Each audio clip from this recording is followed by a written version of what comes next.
Chapter 331. After washing her hair, Su Fengnian wiped Su Weisheng's hair with a towel. They sat down. His Royal Highness helped Su Weisheng comb her hair. He was proud of his second sister's sarcasm. He laughed, borrowing troops from heroes like Chen Jibao and Dian Xiong is asking for trouble. But there's still Fatty Chu. If there's no other way, we can borrow from Yuan Zuozong and Brother Yao. Su Weisheng asked with a faint smile, "Are you sure that Yuan Zuozong and Yao Jian will lend you? Aren't you afraid of Su Zhao's military punishment? You have to know that in northern Liang, regardless of whether you are close or distant, as long as you violate the military rules, you have to act according to the law." Su Fengnian was still not serious. Brother Yao is stubborn, so it's hard to say. But if it's Yuan Zuozong, if there's an emergency, I may be able to borrow 1,000 or 2,000 troops. Su Weisheng asked, "Are you sure?" Su Fengnian nodded, "I'm sure." Su Weisheng took the red sandalwood comb and chuckled, "You just drank with Yuan Zuozong a few times. Do you think your friendship is so good? You should know that Yuan Zuozong can't tolerate sand in his eyes the most.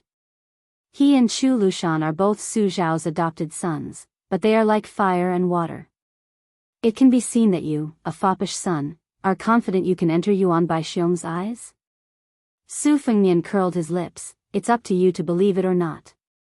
Su Weisheng said sarcastically, "It's disappointing that you didn't fight in Dragon Tiger Mountain." Su Fengnian shook his head and said, "The commotion is not small. Oh right, that Xianyuan Jingsheng, who relied on reading books to become a land immortal, has some cultivation experience. It's not very useful to me at the moment. It's the same as not reading it." Xianyuan Jingsheng attracted countless heavenly thunders on the Great Snow Plateau. That scene was not inferior to that of a general leading thousands of cavalry. Along the way, I've checked many Taoist Qi refinement scriptures, but I feel that none of them are as down-to-earth as this moral forbidding thunder incantation. The Pafengdu ghost punishing incantation, and the Abyss divine incantation scripture, of the Dragon Tiger Mountain's 24-level incantation scriptures seem to be more mystical and not very practical. I've studied it for half a month, but I still can't figure out how to cast the landslide spell and the water boil spell. This forbidding thunder incantation, however, seems to be according to the book's records. If you cultivate it to the extreme, you can borrow the power of the heavens just like Xianyuan Jingsheng. It's a pity that I'm practicing the saber, so I'm not on this path. By the way, when I was studying the red armor talisman with the old celestial master Zhao Shituan at Dragon Tiger Mountain, I checked it out. The Qi cultivation incantation seems to have originated from the ancient barbarian land where Shangyin Academy is located. Maybe there's a unique ancient book in the academy that you need. Also, according to the Forbidden Thunder spell, I helped you steal a few Thunder Sect secret scrolls from Dragon Tiger Mountain.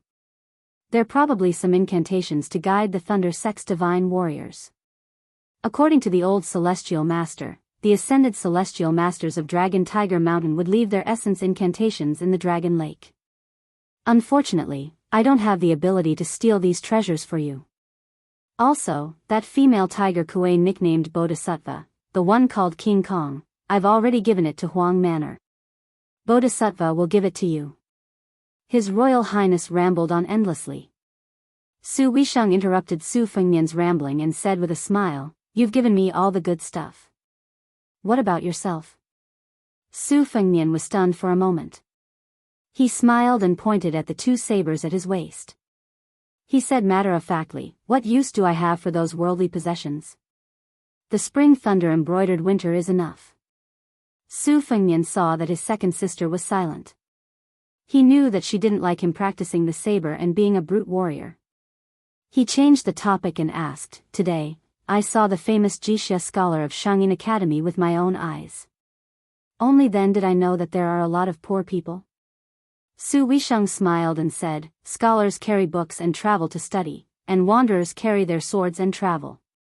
These are the two main trends nowadays. The former started when this old man Zhang traveled to various countries. It's just that it's hard for those poor landowning households that have already declined.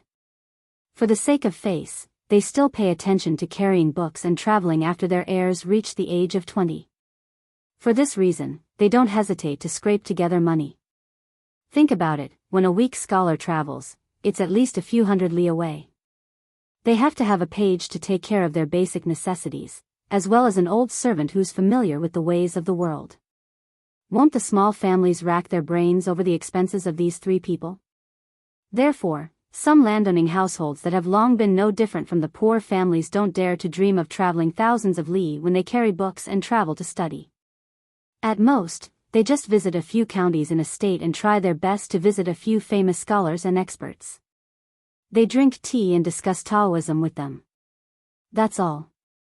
The families of many scholars don't hesitate to squander their family fortune in order to enter Shangyin Academy.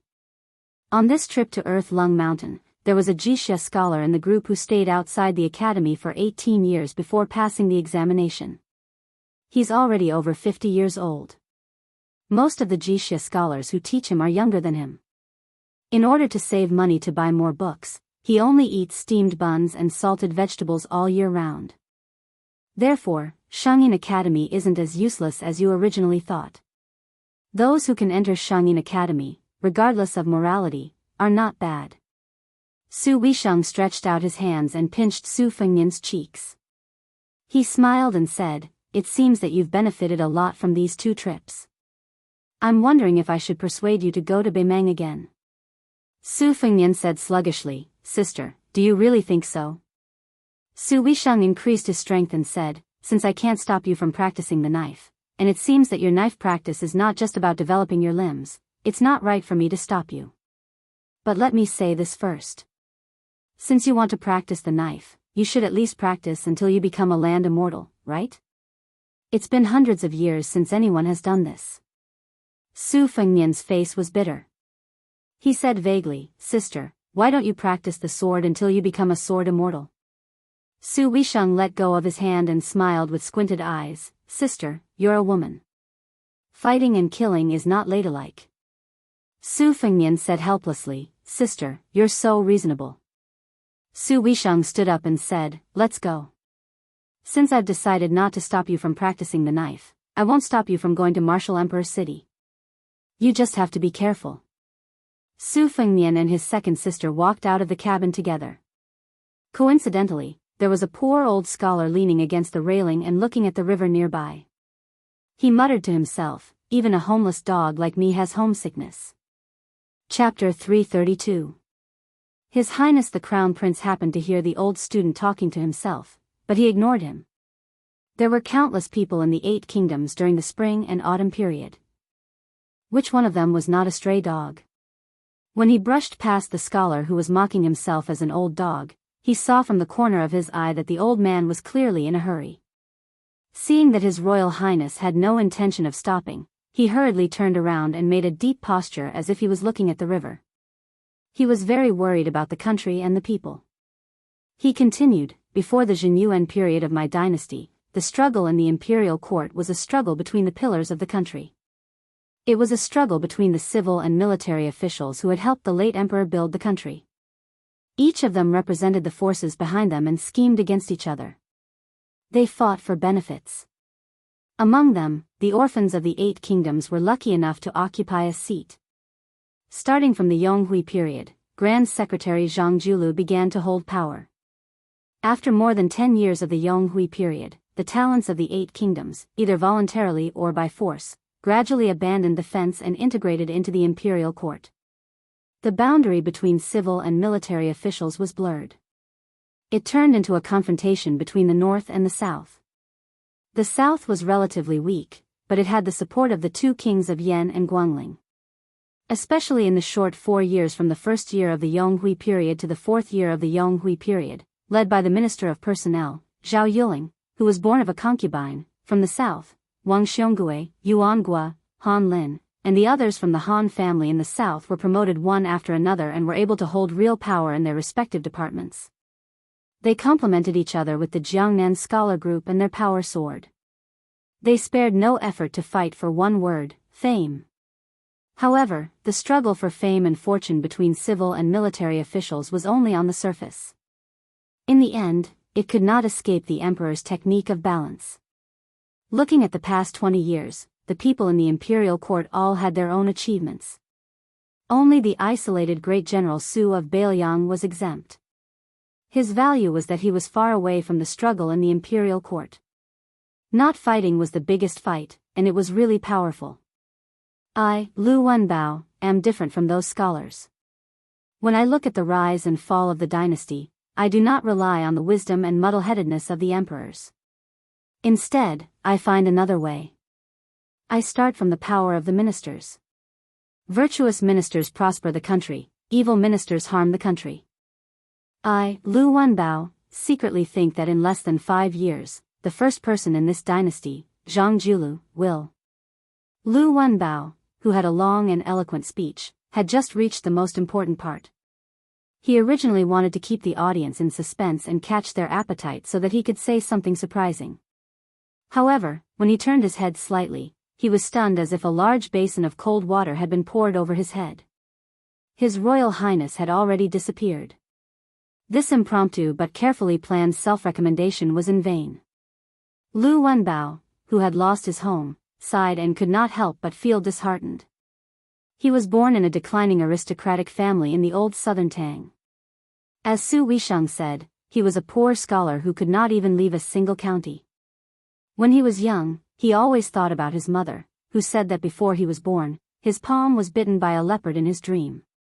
Therefore, he was named Wenbao. When he was young, he was determined to be a marquis or a minister. However, at that time, before the fall of the southern Tang, only family name was important. Lu Wenbao was very conceited when he was young, so he went to the Shangyin Academy to study. He wanted to amaze the world with a single brilliant feat. However, he did not know how difficult it was to enter the academy. How could he have the face to return home? He swore that he would not return home until he was rich. Unexpectedly, in the blink of an eye, he was an old man in his 50s. Glory, splendor, and wealth were still out of his reach. Some of the talented students in the academy were almost old enough to be Lu Wenbao's grandsons. Old man Lu's ambition in his early years was like the river in front of him, flowing slowly with time and never returning to the East Sea. However, today he met the Crown Prince of Bailiang. He originally hoped that wealth and honor could be found in danger. However, His Royal Highness was not interested in listening to this old student's nagging. This was reasonable. With His Royal Highness's aristocratic family background, if someone sold their talent to him, it would be more than a few hundred to 1,000 pounds. I, Lu Wenbao, am a nobody. What am I? The wind on the river was not biting cold. Lu Wenbao stretched out his hand and rubbed his wrinkled skin that was like a withered tree. He muttered absent-mindedly, "It's time to go home and take a look. Even if I have to beg along the way, I have to die in my hometown and return to my roots." Su Weisheng saw Su Fengnian's footsteps leave without stopping. When he reached the bow of the boat, he laughed softly and asked, "Aren't you curious if this old scholar really has some valuable military strategy in his stomach?" Su Fengnian laughed and said, "Didn't this old man say that he was homesick? If I take a liking to him, I can take him to Bailiang. How long will it take for him to return home?" Su Weisheng sighed and said, "Lu Wenbao's hometown has changed a long time ago. His family has mostly withered. His father, mother, wife, and children have all died in war and disease. Even if he goes back, no one will remember him, an old man who has left home for 30 years. Su Fengnian frowned and asked, "This old man has real talent?" Su Weisheng said indifferently, "The Jishang teachers in the academy all think that Lu Wenbao is not a master of miscellaneous knowledge. They don't think highly of him." Su Fengnian asked directly, "I don't care what others think of me. Sister, just tell me what you think of this old man. If you think he is useful, I will let him go to Bailiang to make a living. At the very least, he can get a lucrative position as a low-ranking official. It's better than being bullied in the Shangyin Academy. He is not young anymore. Judging from his attentiveness just now, it is obvious that he has read a lot and is smart. I believe that he doesn't care about his reputation." Su Weisheng smiled and said, "Actually, I don't think highly of Lu Wenbao either." Su Fengnian rolled his eyes and said, "What's going on? Then let him stay in the Shangyin Academy. I don't have the ambition to conquer the world, nor do I have the pretentious attitude of paying respects to the wise. An old scholar who has been in the Shangyin Academy for so many years has not made a name for himself. If he goes to Bailiang, it will be a waste of resources. If he gets into trouble, he might get his head chopped off by the ruffians.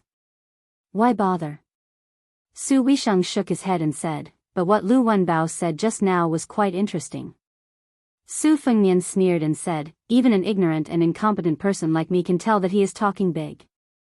He is talking about Zhang Julu, Zhao Yuling, or the Grand Secretary, the Emperor, and the Prime Minister. He is so high that he can't be higher than this river. What's the point of talking about all this? Su Weisheng, who had been walking behind him, blinked and said, what's interesting is that Lu Wenbao hasn't had the time to add the finishing touch.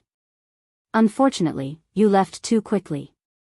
Otherwise, he would most likely say that His Majesty wants to cultivate a confidant who can compete with Zhang Julu in all aspects in the next few years. In fact, as Lu Wenbao has guessed, it is not far from the truth. Do you know that there are 2 new clerks in the Minxia province who are in charge of recording and supervising the emperor's words and actions? Their identities are just as Lu Wenbao said, the battle between the north and the south. One of them is from the Wei household, a leading aristocratic family in the north.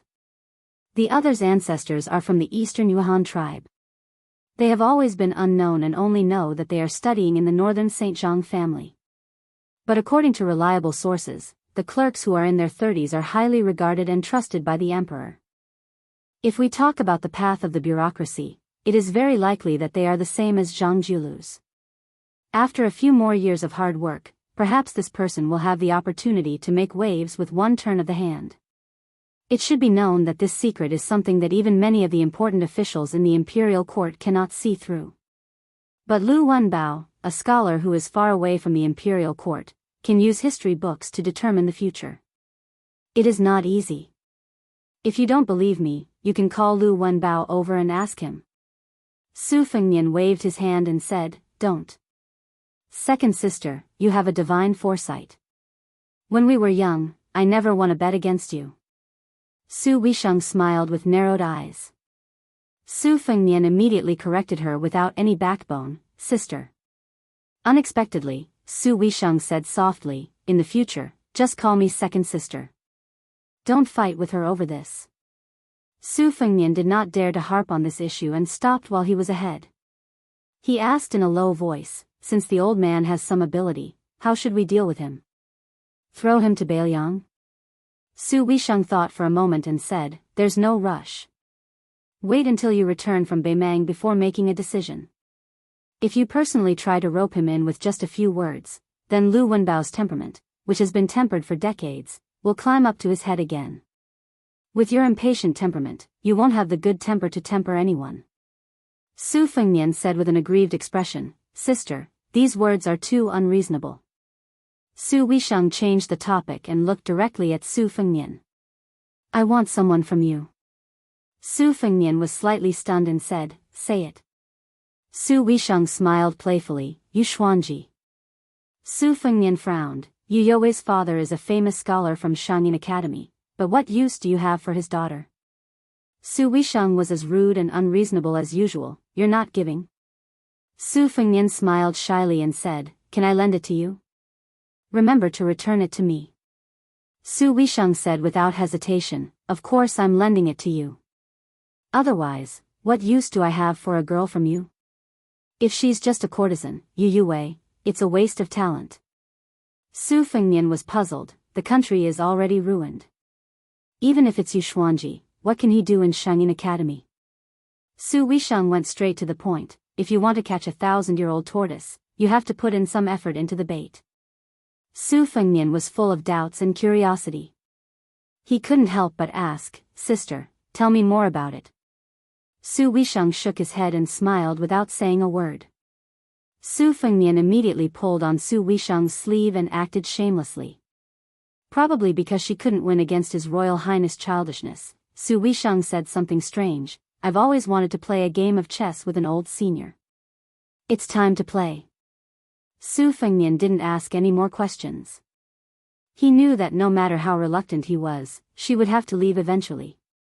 He said helplessly, "Sister, why don't I go to the academy to visit you after I go to the East Sea Martial Emperor City?"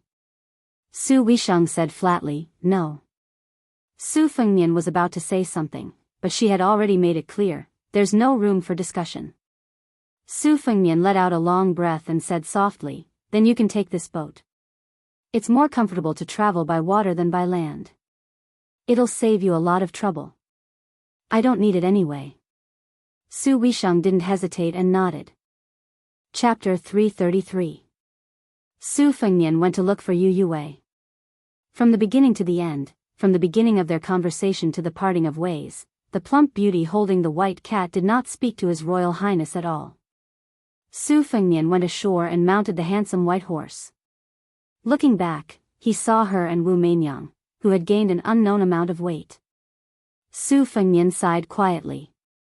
He could not see the slightest bit of joy or sorrow in her eyes. After this parting, they would not be able to meet again for at least a few years. If his second sister, Su Weisheng, did not say anything, Su Fengnian would not have allowed her to stay at Shangyin Academy. It seemed that her parents were buried there.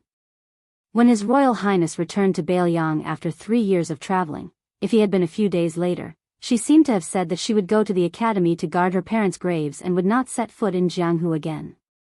Su Fengnian sat on the horse and gently pulled on the reins. He turned the horse around and rode slowly along the road.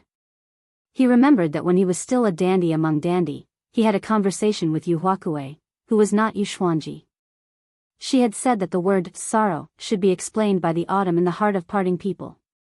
Su Fengnian looked up at the sky and muttered, "It's really a good time to be filled with bullshit homesickness and sorrow." On the shore, the little bug who was still lustful shouted toward the big ship, Sister you, when I grow up, I'll marry you. It's a promise." The corner of Long Yushuan's mouth twitched. He grabbed the little kid by the collar and pulled him back. Then he leaped onto a horse and rode together with the father and son. If it were not for the kid's mischievous behavior, it would have been a happy and harmonious scene. Other than the father and son, His Royal Highness and his 2 retainers, Xu Xiu and Yang Qingfeng, were all riding horses. Princess Jing and Pei and the Murong siblings, Nan Wei and her brother, rode in 2 separate carriages.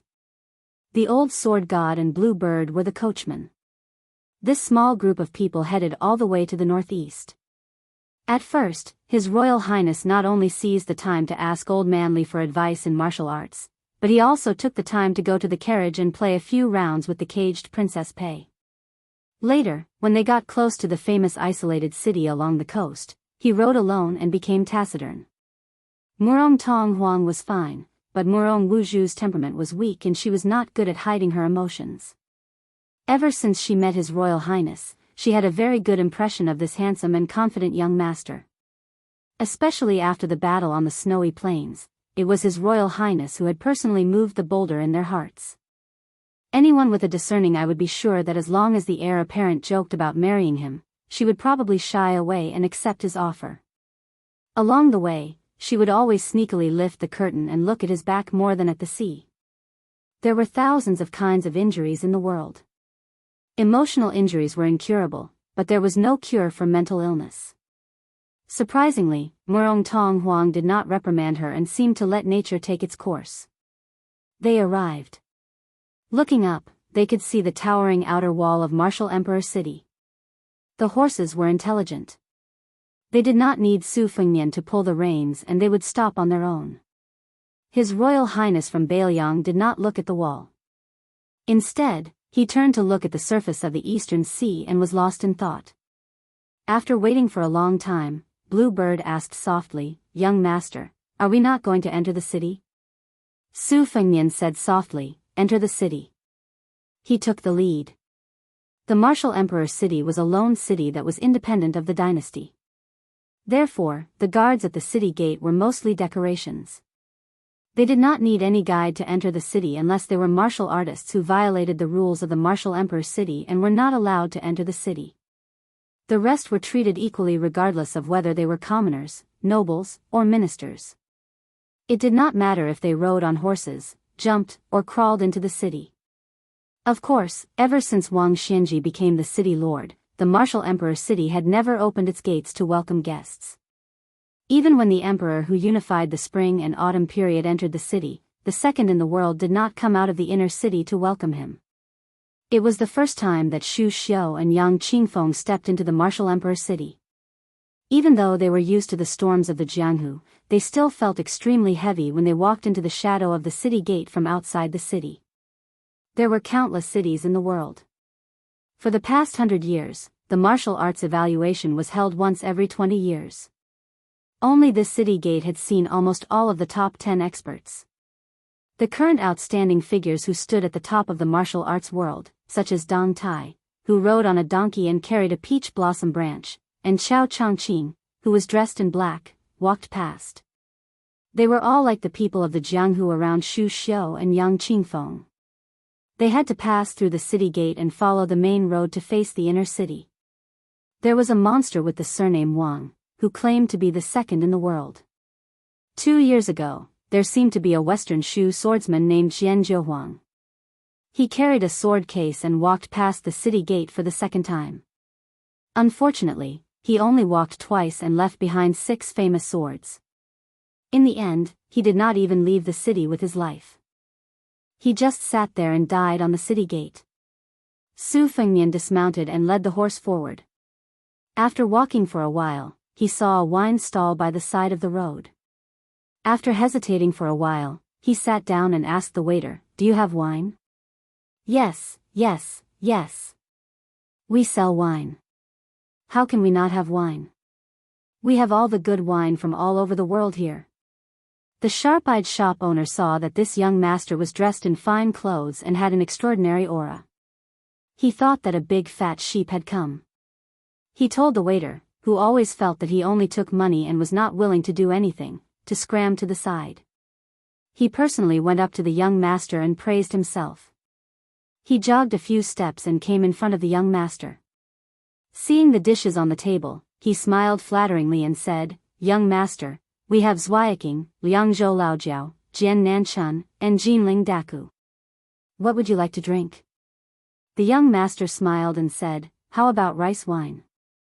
The shop owner hesitated for a while. He did have rice wine, but it could not be sold for a high price. No matter how hard he tried, he would not be able to get a lot of money. Just as he was about to persuade the young man in front of him to change to those famous wines that cost more money, the young master turned his head and looked at the inner city wall. He said firmly, "Rice wine will do." The shop owner rolled his eyes and said with a smile, "Judging from your accent, you must be from Bailiang, right? Yellow rice wine is good. To be honest, our yellow rice wine is a century-old brand in the city. Although a pot of wine costs 20 taels of silver, which is a bit expensive, but you get what you pay for. It's definitely worth it. By the way, do you know about the competition that everyone in Jianghu knew about a few years ago? My goodness, I am an honest person. I did not say that it was a once-in-100 years event, but a once-in-a-decade event. Before the old swordsman Huang competed with the mayor, he drank a lot of rice wine at our stall. He praised our wine and said that he did not spend 20 taels of silver in vain. This swordsman is amazing. He has 6 of the 10 famous swords in the world. Young master, you said it yourself. How can the swordsman Huang be weak? Isn't that right? Alas, it is a pity that this swordsman did not drink enough rice wine at our stall. As the old saying goes, drinking wine strengthens one's courage.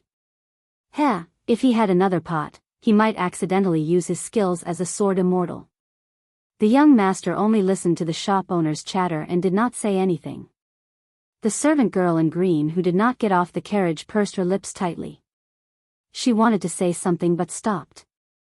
In the end, she did not open her mouth to disturb the young master. The old man with the sheepskin fur coat closed his eyes and dozed off. The young master finally said, "Give me a pot of wine and 2 bowls." Chapter 334. The tavern owner was stunned but still did as he was told. He thought that although the child had brought a lot of servants, none of them sat down. Why did he ask for 2 bowls? The tavern owner who brought the wine and bowls was in a very good mood. The cost of a pot was less than 1 tael of silver, but he asked for 20 taels of silver. He wanted to pour wine for this generous child for the first time. While he was secretly delighted, he couldn't help muttering that the wanderer from outside was so easy to fool. The child who had been cheated once didn't seem to mind the money at all. He said calmly, "I'll pour the wine myself." The tavern owner didn't want to be snubbed. He said cheerfully, "I remember clearly that the old swordsman sat on the right side of you at the same table." The child said, He poured 2 bowls of wine, one of which was on the right side of the table. He took the bowl in front of him and took a sip. He looked up and smiled. "The old man with the sword case is missing 2 front teeth, right?" The tavern owner thought for a while and nodded. He was a little nervous.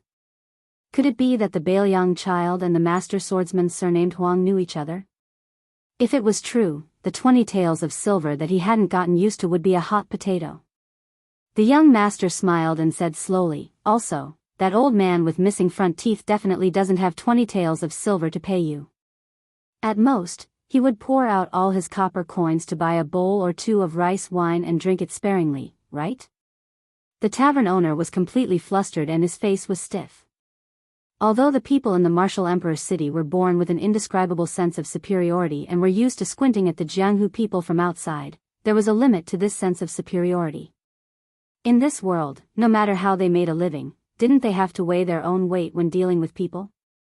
The more humble a family was, the more shrewd and calculative they were.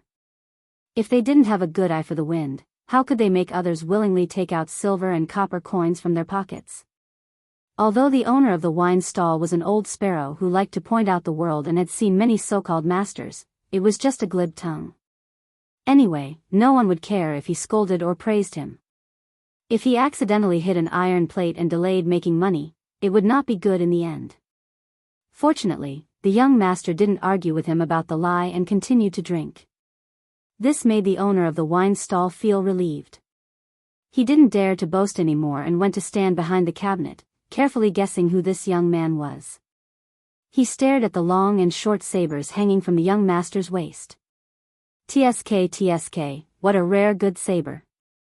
Could he really be the son of a powerful Baelyang family? However, he had never heard of any famous sects or martial arts families in Baelyang. Ever since the death of the previous generation's spear immortal, Wang Xiu, Baelyang did not have any capable experts. In that poor place, Baelyang's 300,000 cavalrymen were the most frightening. It was said that the scholars, rangers, and the like were all very ordinary. No one stood out. The curtains of the 2 carriages had been lifted. Murong Tong Huang and Murong Wuzhu both looked at the silent His Royal Highness and felt somewhat confused. Princess Jing and Pei Nanwei had seen many different faces of His Royal Highness, but she had never seen Su Fengnian at this place. He didn't say anything, didn't smile, and didn't grieve. Unexpectedly, he made people feel inexplicably worried, like a child who had made a mistake. A child? Pei Nanwei sneered. Could a child walk out of the reeds outside Xiangfan City alive? Could he turn the whole bull gang upside down? Could he make Zhao Danping of Mount Longhu rush back to the Taoist master's residence from the capital? But why did he put 2 bowls and drink that cheap pot of yellow wine? The pot of wine was not big to begin with. Fortunately, the bowls were also small. However, he only poured 5 bowls at most. After drinking 3 bowls, the young master only had 1 bowl left, excluding the bowl on the table to his right. The bowls touched, and he still drank it all in 1 gulp.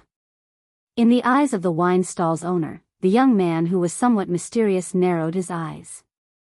He seemed to be drinking to his heart's content and was slightly tipsy. He muttered, "Old Huang, when I was chatting with you, I asked you what was the style of an expert. What did you say?"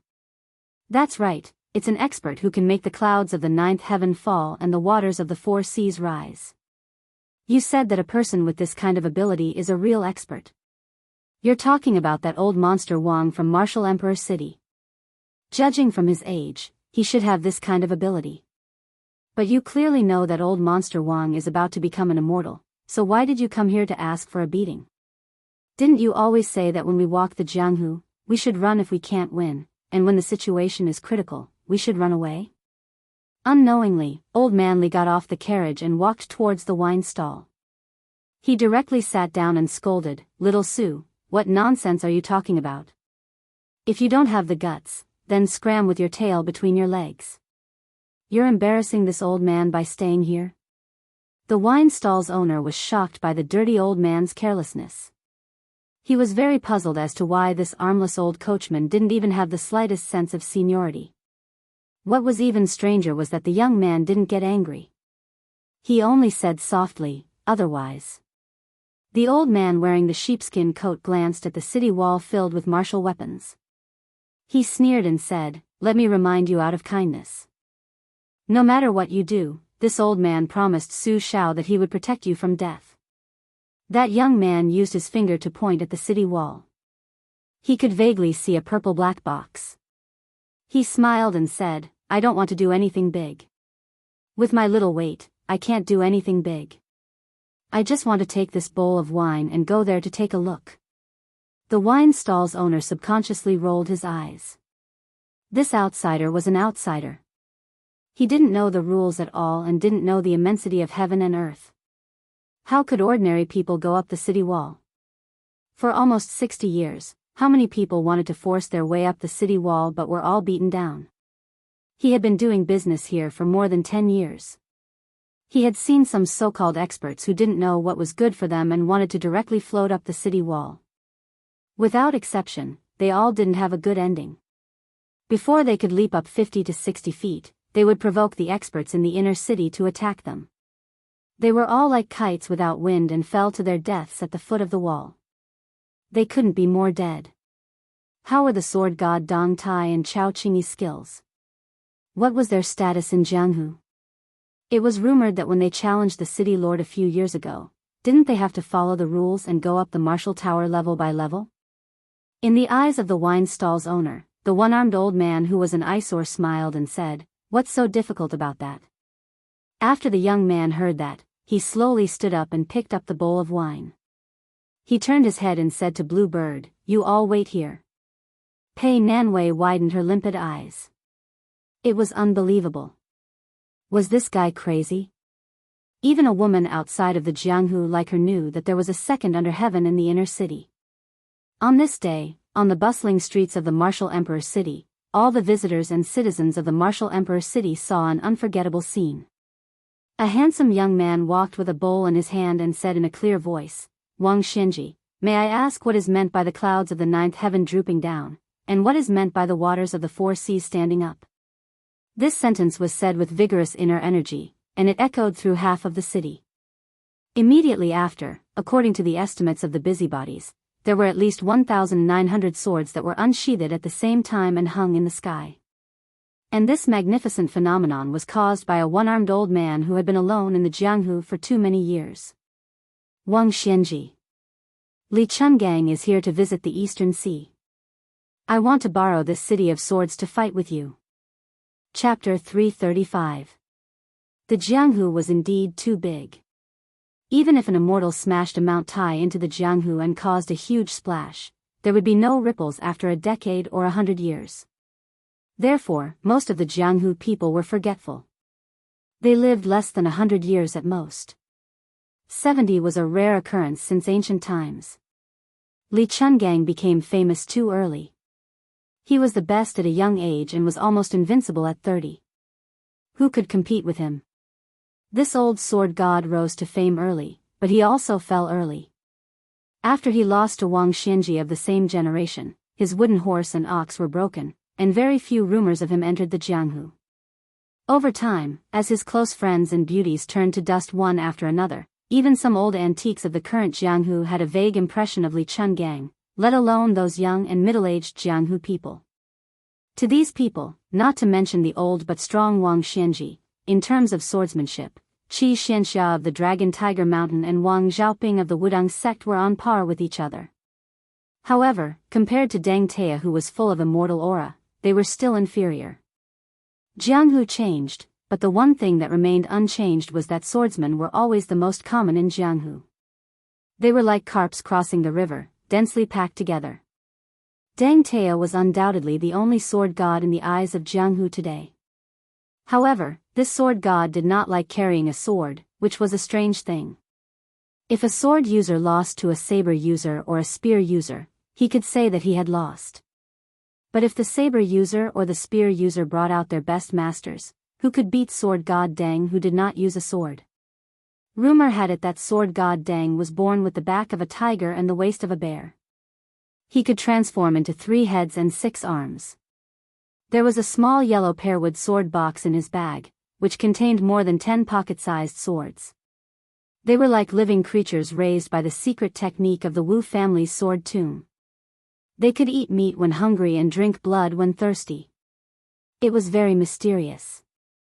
After they left the box, they could cut off the head on their neck without using qi. Unfortunately, only the Lord of the Martial Emperor City had seen such a superb sword immortal skill. No matter how big the Jianghu was, sword god Deng was qualified to look down on everyone else. In the Martial Emperor City, nearly 2,000 swords were unsheathed, forming a shocking sword curtain in the air. Outside the city gate, a tired old donkey stomped its hooves and slowly entered the city. A young man dressed as a book attendant rode the donkey upside down.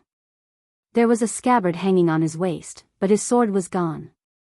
With a face full of regret, he lowered his head and said to a middle-aged man who was leading the donkey, "Master, I bought this sword with great difficulty with copper coins and silver pieces." That Li Chungang said that he was going to borrow the sword in the city. Why did he not let go of mine? We haven't even reached the Martial Emperor City yet. Old master, you too. You watched as the sword flew out of its scabbard and didn't help me stop it. If this matter were to spread out, how shameful would it be? At that time, where would you put your face? The middle-aged man had an ordinary appearance, but he habitually curled up the corner of his mouth, making it look like he was smiling all the time. At the same time, that unremarkable face of his also became gentle and mellow. He was holding a peach blossom that he plucked from somewhere. His fingers were twirling it gently. He raised his head and looked at the bitter face of the young man. He smiled and teased, "Isn't face all about your face?" That young man who was supposed to be a book attendant was rather arrogant. He rode the donkey himself, and it was fine if he asked his master to lead the donkey on foot, but he even asked his master to carry his luggage. When he heard his master's teasing, he stared at him with his eyes wide open. Then, he became discouraged and asked worriedly, "This Li Chungang said that he was going to borrow the swords. He wouldn't refuse to return them, right?" The man laughed and said, "Old Senior Li, if you didn't fight and just put on a show, I reckon that you would be in trouble. Think about it, if you lost control of almost 2,000 swords, they would all fall from the sky and randomly scatter on the ground. When the time comes, would you be able to recognize which one is yours? Even if you could recognize it, there are so many heroic swordsmen who are going to snatch it. In addition, there are also some who are trying to take advantage of the chaos to steal it. With your small body, would you be able to snatch it back? If you want to return it to its rightful owner, you would have to burn incense. Besides, this is still considered good. If you really fought with Old Man Wang, most of these 1,900 swords would be gone. Then, your sword's aptitude would be average, and it wouldn't be able to withstand a casual wave from Old Man Wang. However, from what I see, Old Senior Li did a good job in borrowing the swords this time. Now that you have bought the swords, you won't be in the mood to do odd jobs for me. Touch your conscience and tell me, have you been half in the mood to cook these days?" To be exact, the young man who was supposed to be a sword attendant said angrily, "Master, you are the one who talks the most. Once you start, there is no end to it.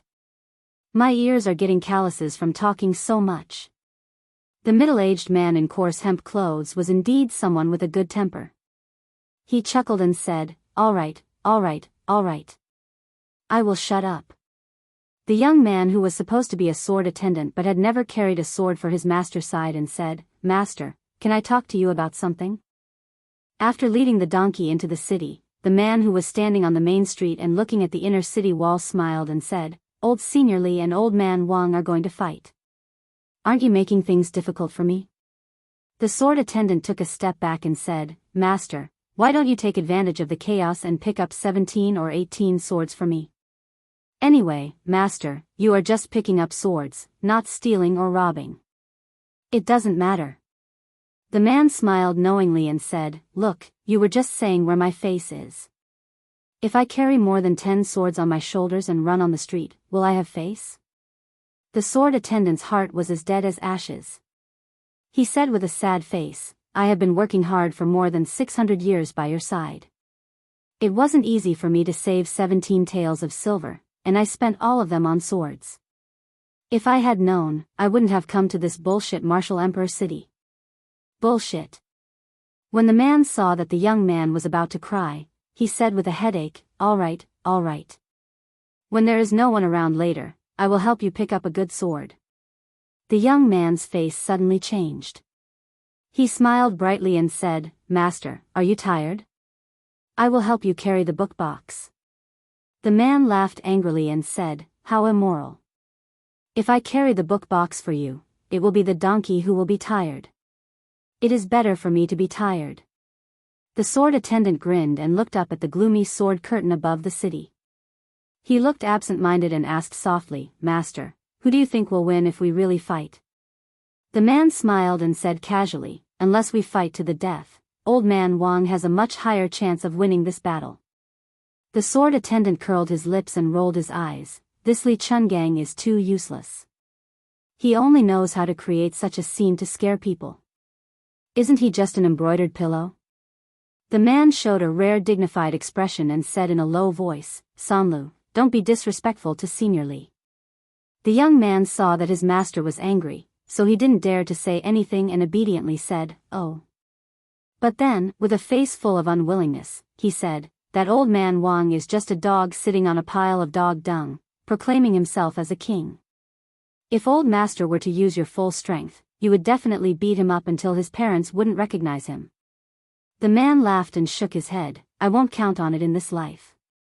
The sword attendant, who didn't care about his master's identity, seemed to be angry at his master's failure and snorted in anger. The man didn't care and said absent-mindedly, you children naturally don't know what it means if Li Chungang wasn't born, swordsmanship would be as long as the night. For 500 years, there have been countless genius swordsmen, but only this senior's swordsmanship cultivation is on par with Ancestor Lu. As for me, I might be lucky enough to be better than Senior Li in killing people, but in terms of swordsmanship cultivation, I'm much weaker. The sword attendant only listened to the good words and said with a smile, isn't practicing swordsmanship for fighting and killing? The man smiled, you've thought it through. The young sword attendant riding on the donkey had the aura of a master.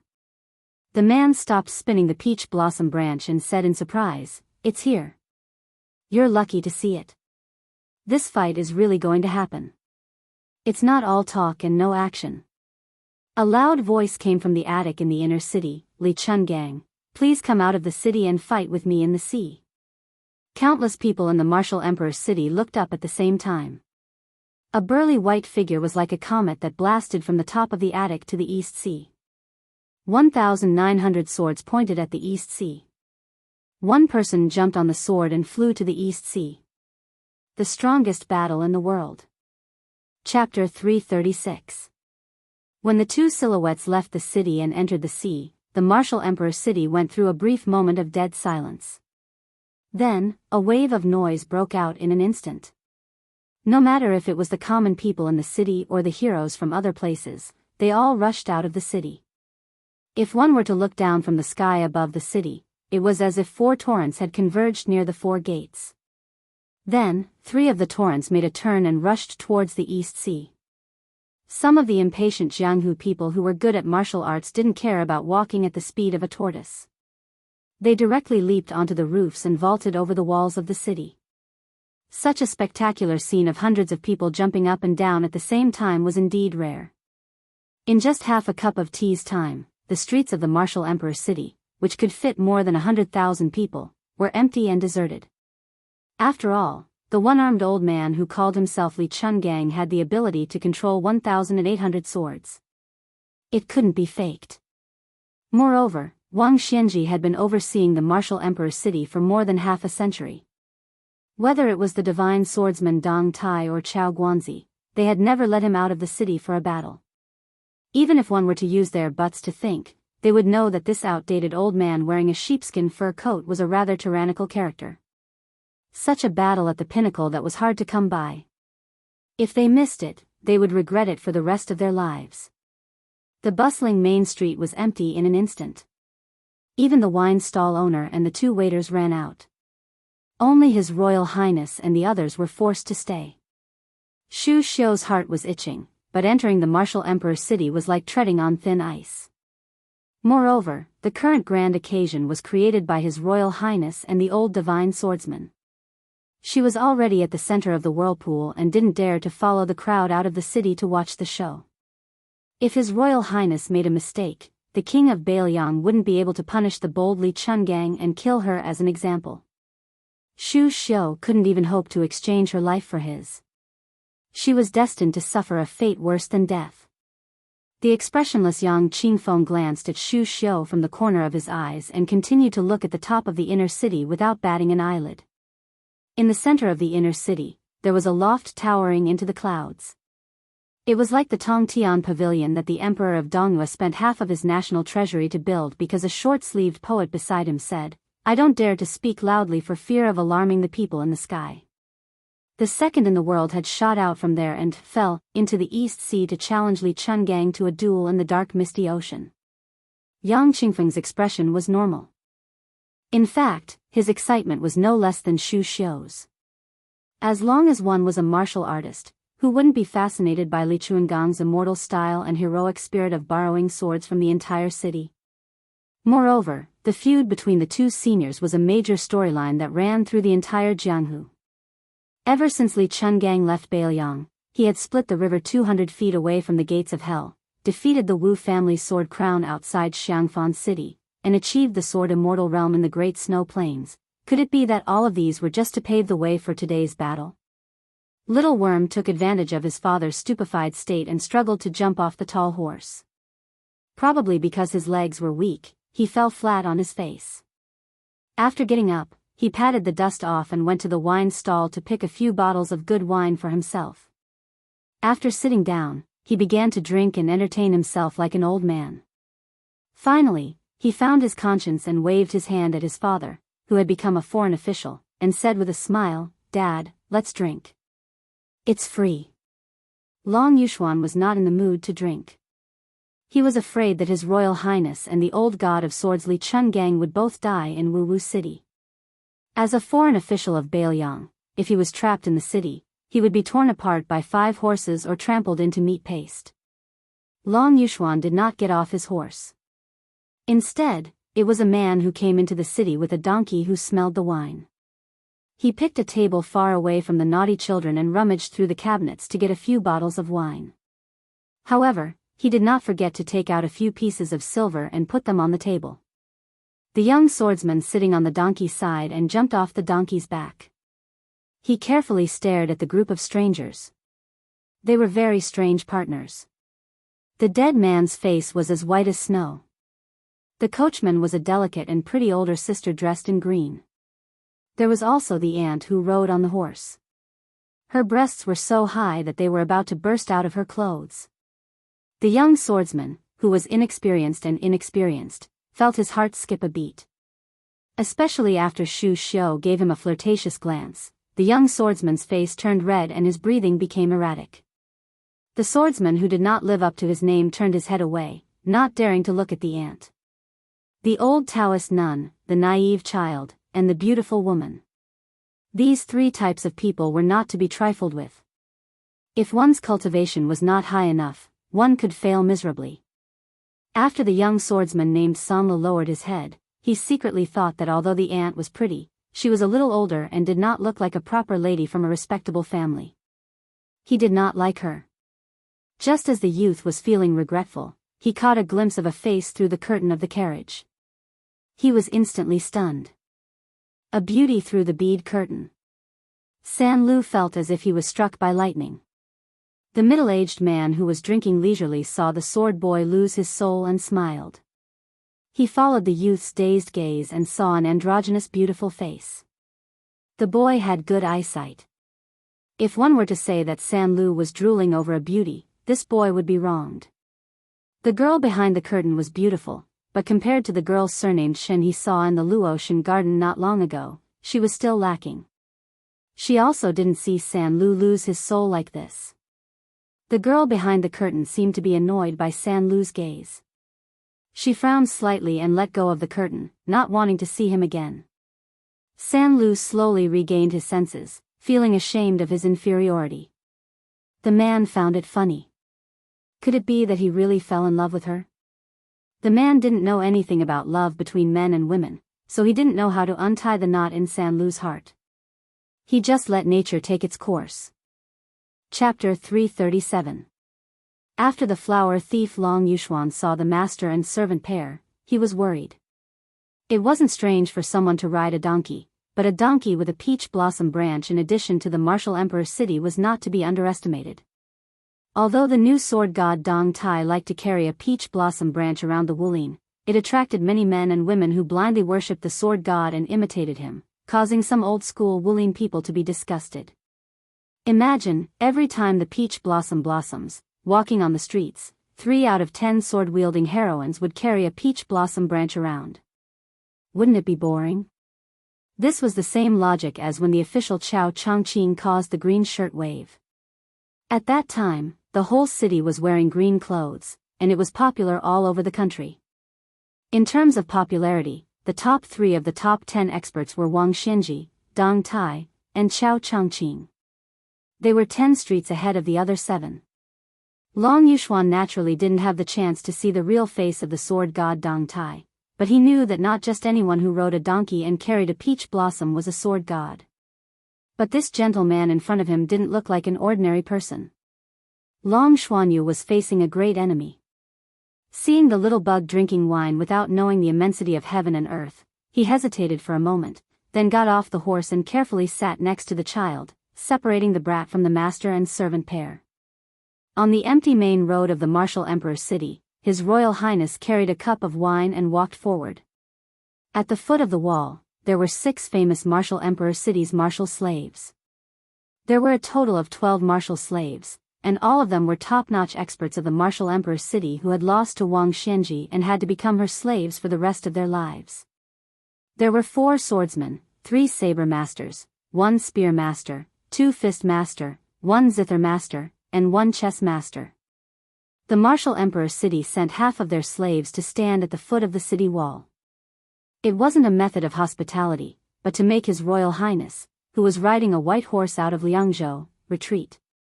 The martial emperor's city never had any laws, only the city rules set by Wang Xianji. Here, the words of the emperor and the nobles were useless. No matter who it was, they had to follow the rules, unless their fists were strong enough, so strong that even the land immortal Wang Xianji had to take them seriously. The swordsman San Lu secretly knocked on the curtain of the carriage several times, but he couldn't see that stunning face again. He could only drink to boost his courage and softly asked, "Master, who is that young master?" His tone and courage are too big, daring to provoke old man Wang. Now that Li Chungang has left the city, how is he going to get to the top of the city wall? 6 martial slaves close to the first stage realm, won't they easily beat him into a pig's head? The man who was drinking with his head lowered narrowed his eyes. Looking at the back of the young man, he vaguely felt a sense of familiarity. He said absent-mindedly, "Oh, him? Ma, who is a distant relative. According to seniority, he should call me uncle." The sword boy was shocked on the spot. "Master, ever since San Lu met you, you have never mentioned his family background. Why don't you tell me about it today?" The man thought for a moment and held the bowl in the air. Finally, he smiled and said, "Back then, when I was practicing the sword in a certain place, his mother, who is also a distant cousin, once gave me a meal, a life-saving grace, and a teaching grace. I brought you to Martial Emperor City this time to repay that kindness." The young man said bluntly, "Master, I don't want to criticize you, but according to what you said, this kindness is too great. How are you going to repay it? Plus, you two are related. If you are stingy, I can't stand it. Let's see if I will boil water and cook for you in the future." The man ridiculed, "Do you think I don't know what you are thinking? Didn't you think that young master is related to the girl you fell in love with at first sight, so you want to use my help to do something good? This is called being generous. Otherwise, with your stingy character, you won't get half a copper coin even if you beat him 10 times with the rod. The sword boy flew into a rage out of humiliation.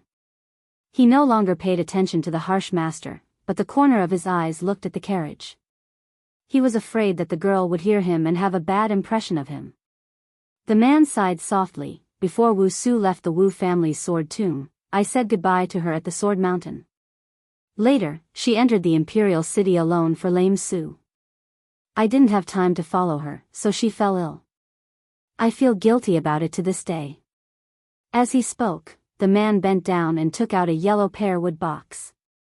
With a swipe of his finger, he gently pushed it open, revealing 12 small, exquisite, pocket-sized swords of different lengths. The swords were of different colors. Before he moved, the harmless-looking man turned to the 2 carriages and said with a smile, I am Dong Tai.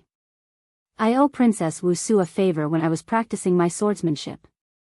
Today, I will repay half of it. I hope you won't stop me. Long Yuxuan spat out a mouthful of wine and coughed violently. He was so scared that his face turned pale. Different from Princess Wu Su's swordsmanship that saved people, Dong Tai only practiced swordsmanship to kill people. He didn't show the 12 swords in the box to ordinary people. This time, he made an exception and used 6 swords. The heartless little bug showed a dignified expression for the first time. Tsing Yi held the instant spear tightly. He didn't take the man who called himself Dong Tai lightly because of his friendly attitude. Xu Xiu and Yang Qingfeng looked at each other. Murong Tonghuang lifted the curtain again. He opened his eyes wide and frowned. The young sword boy who was closest to Dong Tai was full of pride and vigor. For a moment, everyone nearby held their breaths. How many people in the world were lucky enough to see the self-proclaimed peach blossom sword god kill people? There were 12 swords neatly arranged in the yellow pear sword box. The longest was no longer than the middle finger, and the shortest was only as long as the thumb. They saw the number 1 swordsman in Jianghu, who was far more famous than the old god of sword Li Chungang, smile. He stretched out his index finger and flicked the hilt of the first red sword in his left hand. He said calmly, black armor. The small sword jumped into the air. After a slight delay, it shot toward the top of the city wall. Dong Tai stretched out his middle finger and tapped it with 2 fingers. Childhood sweetheart. The 2 swords jumped into the air with lively spiritual energy and flew away again. The last time he tapped it with 3 fingers. Spring water, morning dew, peach blossom. The small sword box happened to be half empty. Even Princess Consort Jing, and was curious and fearful of this legendary man. Following his gesture, Xu Xiong, Yang Qingfeng, Long Yuxuan, and the others all looked down the city walls. Only the little bug and blue bird kept staring at the inconspicuous yellow sword box. The people watching from afar didn't know that the man had just flicked the swords out of the box. Almost in an instant, the 6 small swords had returned to the air 2 feet above the box and slowly fell down. It was not until Dang Tea closed the yellow pear wood box that the crowd finally realized what had happened. They saw the 6 slaves' heads seem to have been pierced by something, 6 streams of blood spurted out. 6 corpses were knocked against the city wall, and finally slowly fell limp to the ground. At this moment, Dong Tai stood up. He didn't touch the yellow box containing the 12 priceless flying swords. He smiled at the little bug who was shaking his head and said, Dong Tai congratulates old immortal Zhao for returning to his natural state and being free and unfettered. Please give this box to His Royal Highness and tell him that Dong Tai's killing techniques with flying swords are in this box. The little bug sighed with a sad face. You're just going to leave like this? Are you forcing Wang Xianji to fight Li Chungang to the death? If Li Chungang loses, how can Su Fengnian walk out of the martial emperor city? What's the point of giving him the 12 flying swords? Dong Tai picked up the peach blossom branch and led the donkey over. He smiled and said, Old immortal, this has nothing to do with Dong Tai. The little bug rolled his eyes and said helplessly, I really don't understand the current Jianghu. The flower thief Long Yuxuan's eyeballs almost fell to the ground. Without any obstacles, His Royal Highness smoothly walked to the top of the city wall. He approached the red sandalwood sword box and sat down cross-legged. He put the bowl of wine in front of him and looked at the eastern sea. Perhaps the old monster in the martial emperor's city knew about the situation in the city and was really angry. The sea surface was immediately stirred up. Was the old man really going to teach the eastern sea how to stand on its water? Su Fengnian looked at the river surface. The waves were getting stronger and stronger. The curtain of swords was like a black cloud pressing down on the city. He suddenly grinned and said, "The situation is urgent, let's go. Old Huang, when I come back alive from Beimang, I'll come and see you again." On this day, other than the battle between the two sword deities of the Jianghu in the past 100 years, there was another matter that shook the world. The young chief of the Wudong mountain rode a crane down the mountain. Chapter 338. Qi Xianxia was a serious Taoist Longhu, but when he arrived at Mount Wudong and stayed there for a long time, he was also greatly harmed by Hong Shixiang. He was either dragged to repair the temple or chopped firewood and burned charcoal to build a bamboo house. During this period, it was inevitable that he would bump into several generations of Taoists of Wudong. At first, the Taoist children of Wudong's younger generation did not have a good expression on their faces. Later on, when they saw this Taoist from Mount Longhu, although he always had a straight face as if they owed him tens of thousands of strings of coins, his heart was not bad. In addition, the young martial granduncle who was also the chief treated him with respect. Furthermore, when the Taoist children heard that this fellow's swordsmanship was on par with their 6 martial granduncles, the bolder ones plucked up the courage to ask him about the flying sword Dharma. Qi Xianxia was also generous and did not have any prejudice against his family background. He answered all questions. In the end, a large group of Taoist children who admired the sword immortal's elegance and the Jianghu's reputation followed behind him and chattered non-stop. The remote bamboo house that Qi Xianxia lived in also became a lot livelier. Unlike Mount Longhu, which had countless golden rules and jade rules, Mount Wudong did not pay much attention to them. Qi Xianxia originally thought that he would be very uncomfortable. Unexpectedly, not to mention those mischievous and naive Taoist children, even a few of his senior brothers who rode bulls, Chen Zhao, Song Jiming, Yu Xingrui, and the others, had indifferent interactions with him. Unknowingly, Qi Xianxia lost some of his original intention to compete with the bull riders. He calmed his mind and practiced swordsmanship on Mount Wudong.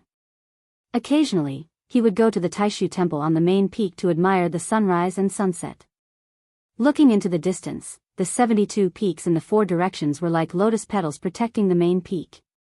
Together, they presented a posture of worship. Every time he finished his breathing exercises and retracted his gaze, Qi Xianxia could not help but look at the celestial sword that was left behind by Ancestor Lu. It hung under the eaves of the Great Gung. Qi Xianxia had a lot of respect for Ancestor Lu, who had not appeared in the world for 500 years. Otherwise, he would not have wholeheartedly practiced swordsmanship and pursued the ultimate sword technique of taking the head of an enemy from 1,000 miles away. In Taoism, there were 2 types of swordsmanship. Since ancient times, Taoist swordsmanship was respected. Simply put, Taoist swordsmanship cut off the 7 emotions and 6 desires, while Taoist swordsmanship cut off demons and evils. The former was beneficial for cultivation and had no harm, while the latter was unavoidably tainted by karma. There was once a heavenly master of Mount Longhu who had encountered a rare heavenly tribulation because of this and almost died on the spot. If not for Mount Longhu's prompt decision to sacrifice a few dragon pool lotus of fortune as the price, the consequences would be unimaginable. Mount Longhu did not have any objections and regrets when Qi Xianxia walked the path of Taoist swordsmanship. Today was the birthday of Yujing god Zhenwu the Great Emperor. There was an endless stream of pilgrims who went up the mountain to burn incense. Speaking of which, it was strange. Ever since the person who rode the bull took over as the chief, although there were no immortal deeds like the previous chief, Wang Zhonglo, who could break a river with one finger, and this person with the surname Hong did not even leave the mountain once, the incense on Mount Wudong was getting more and more prosperous. Qi Xianxia often listened to his fellow disciple Bai Yu talk about fate and knew a thing or two about it. He observed the clouds and the clouds at the main peak. It should be known that Wudang was located in the northwest of the continent, and the fate of the world had always flowed from the west to the east, like a rolling river flowing to the sea. However, in this period of time, even Qi Xianxia, who was a layman, could vaguely see the sea of clouds surging and gathering outside the 72 peaks. It was just that he did not know when it would accumulate and erupt. Fortunately, Qi Xianxia was never willing to worry unnecessarily. Whether or not Xuanwu would rise, whether or not Longhu would prosper, who was the real Taoist ancestral court, who was bestowed with the title of king by the imperial court, none of these were important to him. Qi Xianxia's heart suddenly jumped and his eyes widened. He raised his head and looked at the celestial sword that had not been unsheathed for a full 500 years. This ancient sword that had been silent for half 1,000 years after Lu Zhu ascended to immortality was actually trembling like a dragon. The sea of clouds on the 72 peaks boiled and finally, like 72 white dragons swimming towards the main peak. Hundreds of yellow cranes soared and circled. The vast number of pilgrims who flocked to the mountain for the birthday of Zhenwu the Great Emperor raised their heads almost at the same time to see this strange phenomenon. No one knew who shouted that Zhenwu the Great Emperor had appeared, but tens of thousands of fearful pilgrims knelt on the ground together. If you told the ordinary people in the world about the saints' scriptures, mysterious morals, and profound Buddhism, it would not be of much use to them. They usually liked and feared things that were shallow and obvious, just like the ordinary people who saw the swords, spears, and sticks in the hands of the ruffians, or the embroidered patchwork clothes and palanquins of the officials. Therefore, Buddhism had the 18 hells, which scared people and made them tremble in fear. Taoism had all kinds of Jinren and immortals to save the world and help the people. These things were often disdained by the scholars and masters, but to the ordinary people in the streets and alleys, it was the most frightening thing. After the death of the Big Dipper Lord, Zhenwu the Great Emperor took charge of Wudang and issued edicts to the north. In its heyday, countless pilgrims from the south would come to Wudang to burn incense and pray for blessings. Now, Wudang's reputation was waning, but most of the people in the north still believed in it. Especially with the sea of clouds rolling overhead and the yellow cranes crying together, who would not worship it as if it were a god? Chen Yao, who was looking for an ancient book in the Sutra Tower, staggered to the window and opened it with trembling lips and tears running down his face. Senior brother Wang, little brother has succeeded. Song Jiming, who was refining pills in the mountains, did not care about the pills that were regarded as immortal objects by ordinary people. He fell to his knees and kowtowed. Wudang's 36th disciple, Song Jiming, welcomes the founder. Yu Xingrui, who had found a disciple who was in seclusion in the East Sea, was sitting on a cushion and teaching the disciple the Nigong Heart Sutra. He clapped his hands and laughed until tears came out of his eyes. He said excitedly, "Li Yufu, your uncle master is finally coming down the mountain." 72 peaks faced the summit and 24 streams flowed. Among them, the longest waterfall was lifted and straightened as if it was assisted by the gods. It led to the adjacent little lotus peak where only a young Taoist practiced the way of the heavens. The waterfall was like a white chain across the sky. When the tens of thousands of pilgrims saw this scene, they felt as if they were in a fairyland. It was even quieter. The huge Wudang mountain was so quiet that you could almost hear a pin drop. Who was the one who built the bridge? Qi Xianxia saw the ancient sword fly out of the Taishu temple with its scabbard. It followed the sword and flew along the water bridge hanging between the two peaks to Little Lotus Peak.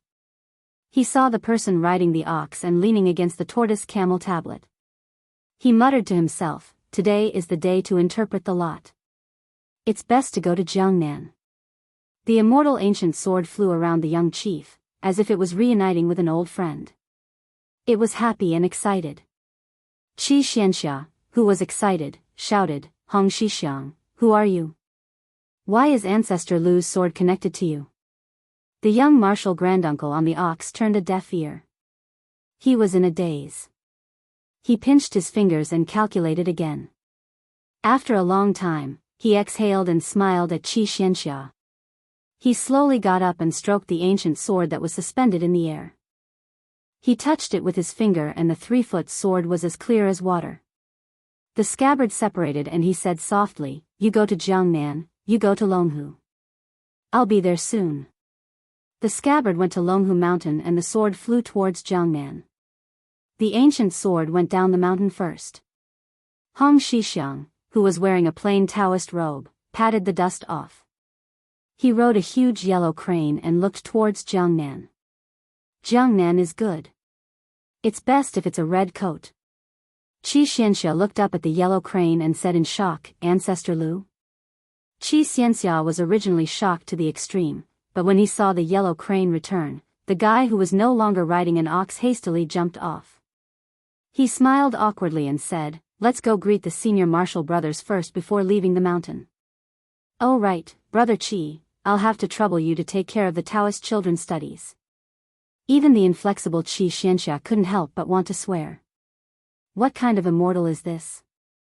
The newly appointed headmaster, who had never walked out of the Black Tortoise Dang Xing Memorial Archway when he was young, was scolded by His Highness as a coward. He finally had the guts to go down the mountain. It was a natural wonder. The Taoist rode the yellow crane into the distance. The yellow crane shuttled through the clouds and flew past the northwest city of Fish Dragon Pass. It was majestic. The pass locked the Een border and the defense line was continuous. It was one of the choke points of the Empire's North Desert. Some soldiers climbed up the city and looked into the distance. Who was the first to see the yellow crane? There seemed to be another person sitting on the back of the crane. There was someone. There really was one person. This news immediately spread like wildfire. The soldiers at the border all rushed to the commanding heights of the city wall. Sure enough, they saw an immortal who looked like a Taoist riding a crane to the east. The impregnable pass in the northwest immediately exploded. When the yellow crane whistled over their heads, everyone looked up blankly. They didn't dare to say anything for fear of disturbing the celestial who was free and unfettered in the sky. In the prosperous Central Plains, there was a yellow crane tower standing on the banks of the great river. Its wings and horns were rugged and heroic. There was once an immortal poet who left a famous poem that was handed down from generation to generation. It was said that 500 years ago, Lu Dongxian from Guanxi cultivated for 200 years and finally became an immortal. He swore that if there was injustice in the world, he wouldn't be willing to ascend to the heaven. He traveled leisurely in the mortal world with poetry, swords, and wine. He once rode a crane past this tower, causing purple clouds to rise from the east. There were more than 300 famous poems from different dynasties and generations on the walls of the tower. Today, a grand poetry gathering was held upstairs. The scholars of the Central Plains were in the mood for wine and poetry. Suddenly, they heard that a magical yellow crane flew from the west to the east. They all came to the corridor to watch. When they got closer, they suddenly realized that there was an immortal sitting on the crane.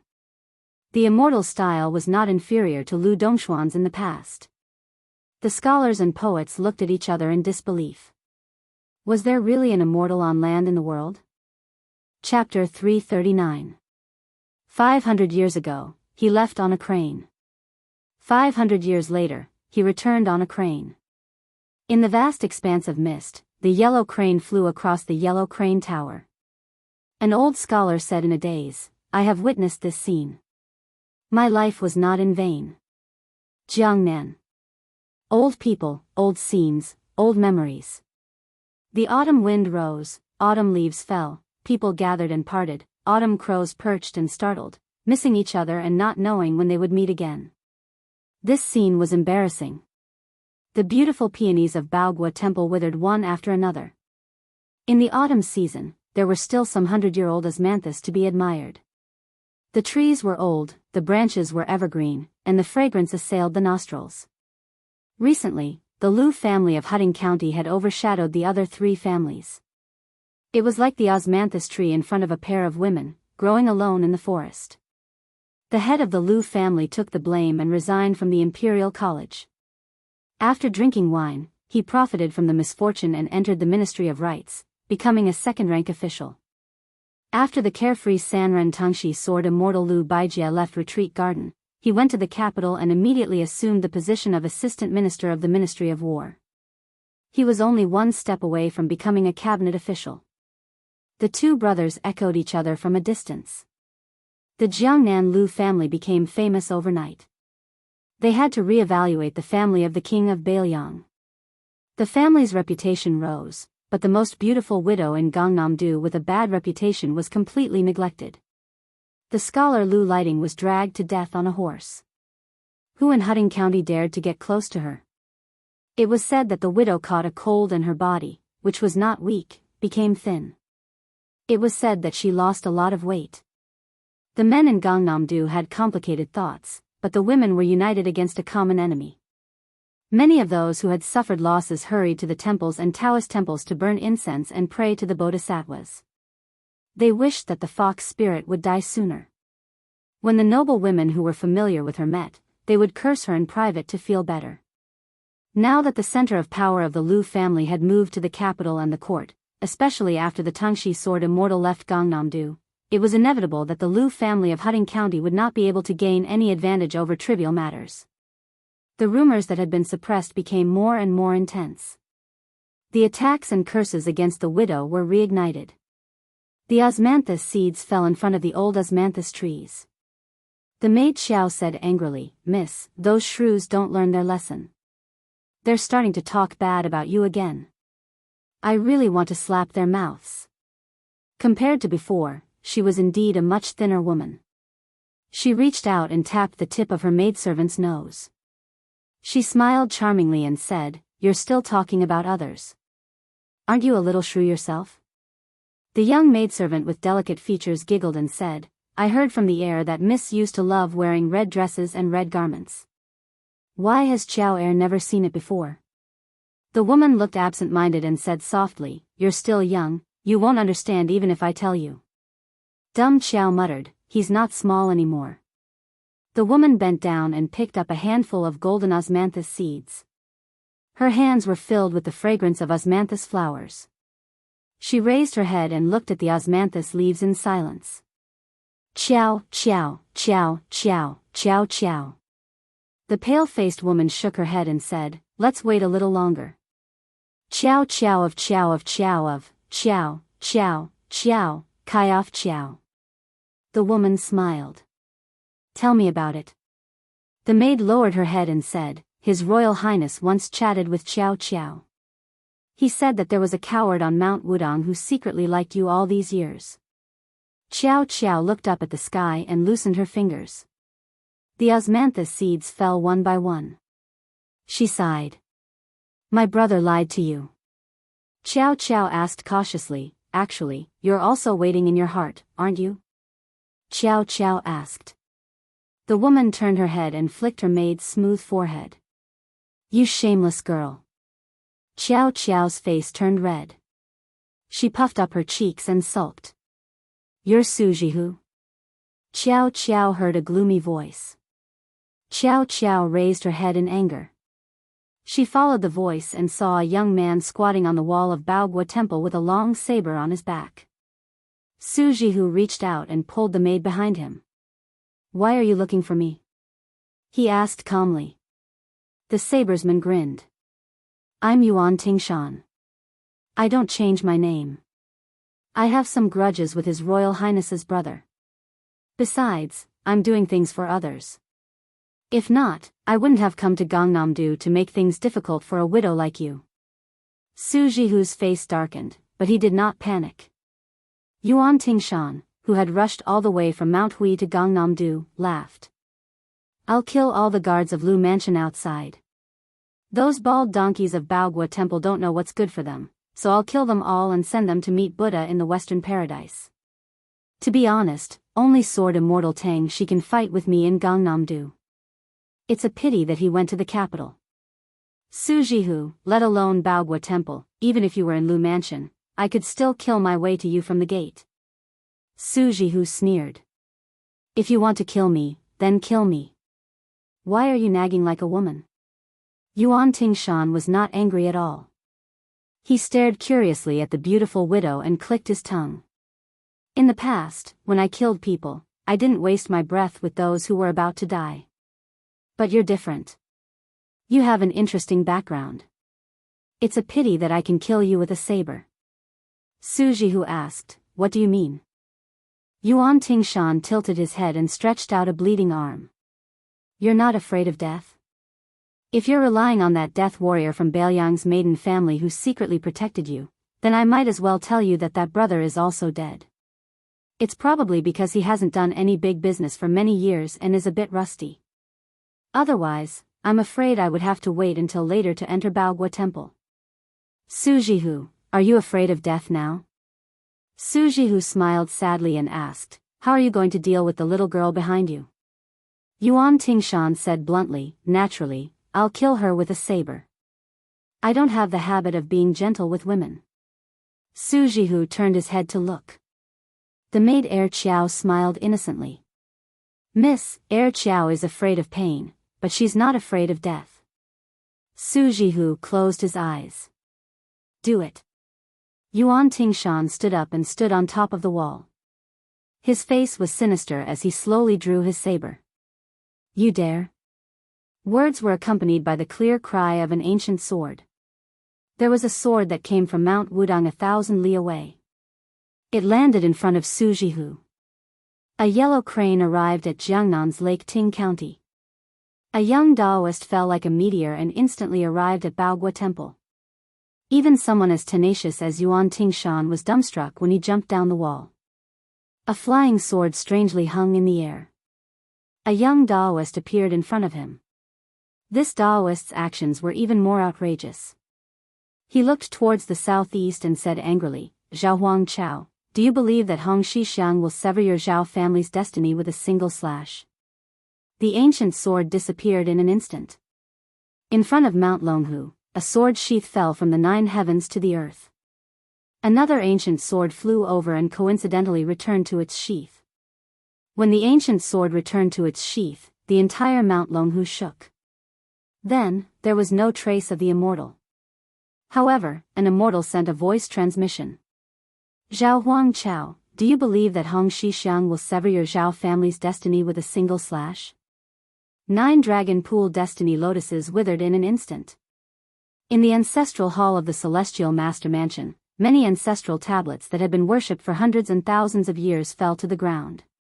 A middle-aged Daoist from Mount Longhu was furious. He looked at the evil-slaying platform. Hong Shixiang, whether you are the reincarnation of Lu Dongxian or Qi Xianzhu, aren't you afraid of the heavenly tribulation with such heaven-defying actions? The immortal's voice was like thunder from the 9 heavens. It landed on the evil-slaying platform and came from afar. I have cultivated for 700 years. What can a mere heavenly tribulation do to me? In Baogua Temple, the young Daoist had yet to make a move. Yuan Tingshan was already bleeding from his 7 orifices. He gritted his teeth and broke through the wall with his back. He retreated again and again. The little maid Xiao Er, who was safe and sound, pulled on the sleeve of the woman in front of her. She asked blankly, Miss, is he an immortal from the heavens? Su Jihu's eyes were red. He turned his head away. He didn't look at the young martial granduncle who was angry for the first time in his life. Like a little girl, he said in a fit of pique, what immortal? It's a stinky Daoist from Mount Wudang. The young Daoist who rode the crane to Jiangnan said that he didn't even care about the heavenly tribulation. However, at this moment, he revealed an uneasiness that made the maid Xiao Er puzzled. A large yellow crane stopped in the courtyard. It blew down countless osmanthus seeds. Su Jihu, who had turned his head away, asked in a low voice, what are you doing in Jiangnan? Xiao Er only saw the Daoist's red face. He wanted to say something but stopped. She thought to herself, isn't this immortal Daoist too thin-skinned? Su Jihu slowly turned his head and asked, who are you? The young Daoist who had been entrusted with high hopes to shoulder the Tao of heaven shyly said, Hong Shixiang. Su Jihu repeated, what are you doing here? The young Daoist gathered his courage and said, that year on Lotus Peak, you said you wanted to ride a crane. She turned her back to this coward. This Daoist who said he wanted to cut off the fate of the Zhao dynasty took a deep breath and smiled. Su Jihu, I like you. Whether you believe it or not, I've already liked you for 700 years. So in this world, there's no one who has liked you for longer than me. In my next life, I'll still like you. The maid Xiao Er blinked her watery eyes. Her little brain was a mess. She only saw the mist covering her mouth and crying and laughing. She was even more confused. It seemed that the miss was telling the truth when she said she was young and didn't know anything. The young Taoist stretched out his hand and said softly, "Where do you want to go?" "I'll accompany you." On this day, the young sect leader of Wudong rode a crane to Jiangnan. He and Su Jihu rode the crane away from Jianghu. The immortal rode the crane down to Jiangnan. He had just entered Jianghu when he left Jianghu. Chapter 340. After His Royal Highness and company left the martial emperor city, the strange little worm calculated with his fingers and his face turned pale. He jumped off the horse and rolled on the road with tears and snot. He looked so pitiful, as if the father of the flower thief on the horse had been killed by a righteous person. Su Fengnian had heard from Tsing Yi about Dong Tai's flying sword killing people in the city and the conversation between the peach blossom sword god and little worm. He could vaguely guess the absurd background of this child. The little kid rolled on the ground until he was covered in dust. Finally, he stood in the middle of the road with his hands on his waist, facing the southwest direction. He wiped his snot and tears and cursed, "Damn it! Zhao Huangchao is such a bastard. Why are you fighting with our dragon Tiger Mountain? It's just that the Taoist master mansion didn't let the girl you liked go up the mountain to burn incense. The younger generation is fighting. What are you, an old man who has cultivated for several lifetimes, angry about? Don't think that I won't dare to speak just because you are Ancestor Lu. Of course, I'm trying to reason with you. Don't pick a fight with me. 9 lotuses of luck, 9 lotuses of luck. I only have so little money, and it's all gone because of you. I've been diligent and thrifty all my life. Is it easy? Is it easy?" In the end, the little kid who kept calling himself poor began to sob. His little shoulders trembled. Those who heard him would cry and those who saw him would feel sad. Su Fengnian's face was filled with schadenfreude. He looked at the crowded Donghai from afar and took it as finding joy in misery. He rode his horse to Long Yushuan's side and asked with a smile, "Aren't you going to comfort your son?" Long Yushuan was so ashamed that he didn't know what to do. His face twitched and cold sweat covered his forehead. What son? The kid was called Old Immortal by the new sword god. It was a great advantage for him to call him his grandfather. The most important thing was whether the child was dead or not. Now that the child turned to Long Yushuan and called him Dad, Long Yushuan was also angry. He immediately replied, "Ancestor, don't play with the child." "Can I call you Ancestor?" Little Worm rolled his eyes and said, "You are father just because I call you father? Then if I go to the capital and call the emperor grandson, he is really my grandson? Look at how useless you are." Long Yushuan almost spat out a mouthful of blood.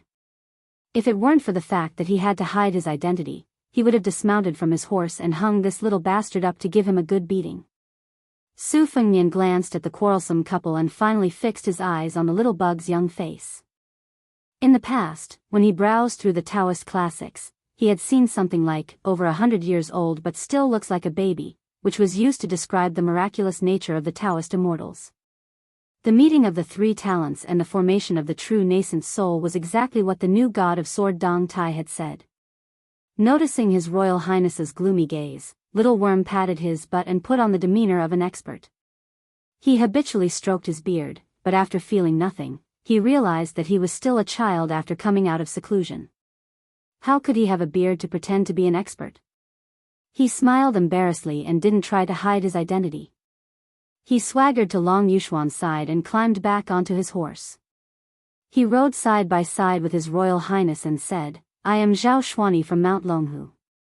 Although Su Fengnian was already mentally prepared, he was still shocked when he heard the little pervert's self-introduction. There were 4 Taoist masters in the ancestral court of Taoism. The 2 old Taoist masters, Zhao Shi and Zhao Shituan, were of the Hope generation. Not only were they high and mighty in the genealogy of the Taoist mansion, but they were also among the best in the world. After the Hope generation was Dan, so the brothers Zhao Danxia and Zhao Danping were of the Dan generation, followed by the Jing generation. Other than Zhao Shi and Zhao Shituan, there were also some old Taoist masters of the Hope generation who were in seclusion. However, they were either not the direct descendants of the Taoist mansion or had mediocre abilities. They were far less famous than the two old Taoist masters. However, no one outside the mountain had ever heard of the Xian generation, which was 2 generations higher than the Hope generation. 70 years old was already considered the oldest in the world. Su Fengnian estimated that the one in front of him was at least 270 years old. His Royal Highness steered his horse to a high slope, as if he was determined to wait for the old god of swords, Li Chungang. The Longhu's spiritual master, who claimed to be of the Xian generation, frowned and said, "You're not leaving. Aren't you afraid that Li Chungang will lose to Wang Xianji again at such a close distance?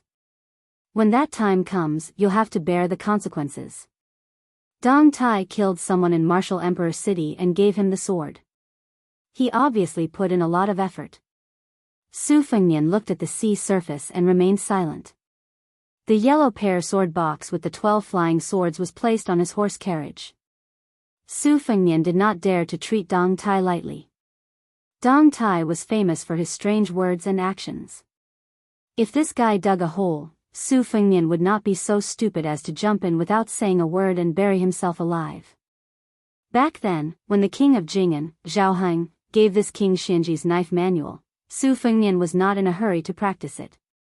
He still needed to wait until he returned to Bailiang and had his face appraised by the white fox. He needed to confirm that it was beneficial and harmless before he could practice it. What if he started practicing 1,000 miles in a day and then his tendons and meridians exploded, crippling his martial arts? Who would Su Fengnian complain to then? The battle on the surface of the East Sea was thunderous and the rain was heavy. The river and the sea were overturned, and the curtain of swords was endless. The crowd of Martial Emperor City gathered by the sea was dumbfounded. They never thought that martial artists in the world could fight like this. Dozens of Jianghu people who wanted to watch the battle were smashed into pieces by the gang qi and sword intent. The Martial Emperor City's city lord, Wang Xianji, had white hair and a white beard. He was tall and sturdy, standing barefoot on the raging waves with his hands behind his back. He let the 1,800 swords shoot out layer by layer, but they were broken and fell into the sea at a distance of 30 feet away. After 800 flying swords, the distance was only 20 feet. After another 600 swords, they were finally 10 feet away from Wang Xianji. The abundant sword qi and the strong gang qi clashed. Lightning intertwined and crackled, piercing people's eardrums. Another 300 swords pierced the black-robed and white-haired Wang Xianji's body, shattering inch by inch. The spectators thought that after the 1,800 swords failed to kill Wang Xianji, the old man would have exhausted all his skills. Unexpectedly, the old man slowly said, "Sword formed," and the broken swords that fell into the sea all floated to the surface. They gathered in the furnace and formed an unparalleled giant sword between the two men. When the sword was formed, the sky cracked and dazzling golden light slowly sprinkled down. The ordinary-looking old man laughed loudly and said, "Li Chungang, this sword can open the gate of heaven." "Can it kill you, Wang Xianji?" Li Chungang opened the gate of heaven with one sword. He went straight to the point. This mountain was Kunlun. The people on the hillside were all in a daze. This was a real immortal on earth. When Xu Xiu, Yang Qingfeng, and even Blue Bird couldn't help but look up at the peak battle of Donghai, they heard the screams of horses and the clanging sound of swords being drawn. When they looked back, they saw the horses that Long Yuxuan and Little Chong were riding had been cut in half at the waist. Long Yuxuan, who was excitedly watching the battle, was sitting in a pool of blood with a blank face. He didn't know how the horse could be cut in half at the waist, like a chopstick being pinched by 2 fingers. What was even more strange was that the young founding master of Dragon Tiger Mountain was standing between the 2 halves of the horse's corpse with a gloomy face. After His Royal Highness, who had drawn his sword to kill people, was knocked back to Shudong, he even pulled out the winter thunder. Zhao Xuansu, whose appearance didn't match her age and wisdom, smiled faintly and asked, "Su Fengnian, how did you know I was going to attack you?" Chapter 341. Su Fengnian smiled and said, "Old Heavenly Master Zhao, after knowing your identity, I was wondering why the old god of swords, Li Chungang, and the new god of swords, Dong Tai, were almost at the same level. Why did Li Chungang only feel that your background was strange, but he couldn't tell that you were at the level of an immortal? It's very simple. Back in the Martial Emperor's city, you already had the intention to kill this young master and leak the traces of your qi circulation. Originally, you wanted to take advantage of Li Chunggang's absence and kill this young master in front of the 6 Martial Emperor city's Martial Emperor slaves so that you could shift the blame to Wang Xianji. However, no matter how much you planned, you didn't expect that Deng Teo would also conceal his qi presence and enter the city, exposing your identity. If that was all, I have always respected experts and wouldn't have drawn my sword against you. Since old immortal Zhao went down the mountain and acknowledged Long Yuxuan as his father, I treated him as an otherworldly expert who couldn't be judged by common sense. I felt that the Dragon Tiger Mountain was too boring and wanted to go down the mountain to play. May I ask, old immortal Zhao, did you have the intention to kill me because of the 9 fate lotuses at the Withered Dragon Lake? Did you lose your patience? Zhao Xuanzu smiled faintly and said, "Everyone outside the mountain says that you're a good-for-nothing with a golden exterior. After seeing it with my own eyes, I really feel indignant for the young prince." Su Fengnian didn't hide anything and squinted his eyes.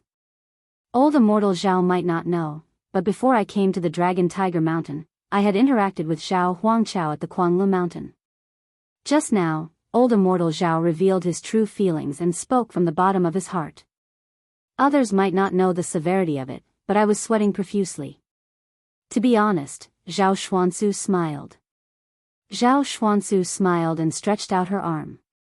Her qi-dissolving mystery sucked her cheapskate father, who looked as if he was facing a great enemy, into her tender palm.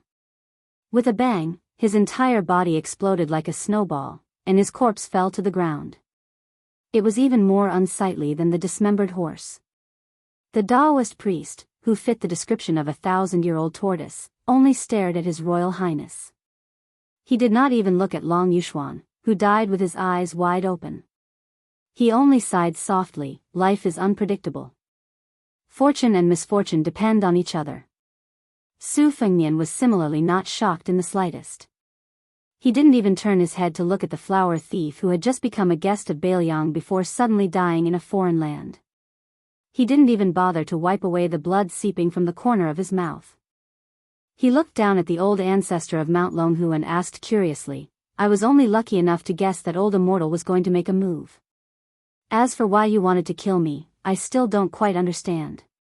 I hope old immortal can enlighten me." Zhao Xuanzu stretched out his hands and pressed down. Xu Qian and Yang Qingfeng, along with their horses, were instantly pressed to the ground by a heavy weight. The 2 horses were crushed into meat paste. The 2 northern Liang retainers struggled to hold on, bleeding from their 7 orifices. Against this ancestor of Mount Longhu, they actually had no strength to fight back. The Taoist priest glanced at the surface of the Eastern Sea and chuckled, "It's okay if you want to delay time. I'm also waiting for the divine gate to open." Li Chungang, you're indeed the best swordsman in the 500 years after Ancestor Lu. Xu Xiu, who was on the verge of death, spat out blood. She lay on the ground and struggled, "Your Highness, save me." Su Fengnian turned a deaf ear to her and laughed, "Why? Old immortal has such a mysterious supernatural power.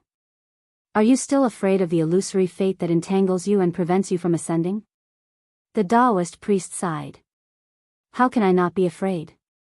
Since things have come to this, I'll make it clear to you.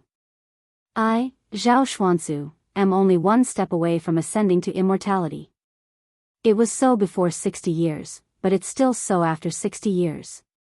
Just like how I killed Long Yuxuan just now, fortune and misfortune are intertwined." The Taoist priest's residence, Zhao family, shares the same surname as the Son of Heaven, Zhao family. 500 years of karma entangled with each other, just like how the black tortoise totem entangled with a snake. Their fates have long been mixed up. When I entered the Martial Emperor's city and met Dong Tai, my killing intent had faded. When your fate was strong and you weren't destined to die, I was happy to be a coward and hide in Mount Longhu. Unfortunately, when I got here, Li Chungang opened the divine gate with his sword. Even if I killed you, I could take the opportunity to ascend. Look, that's the divine gate. I once made a bet with Zhao Huangchao that whoever ascended first would lose a seal. Once I ascended today, my fate would be retribution.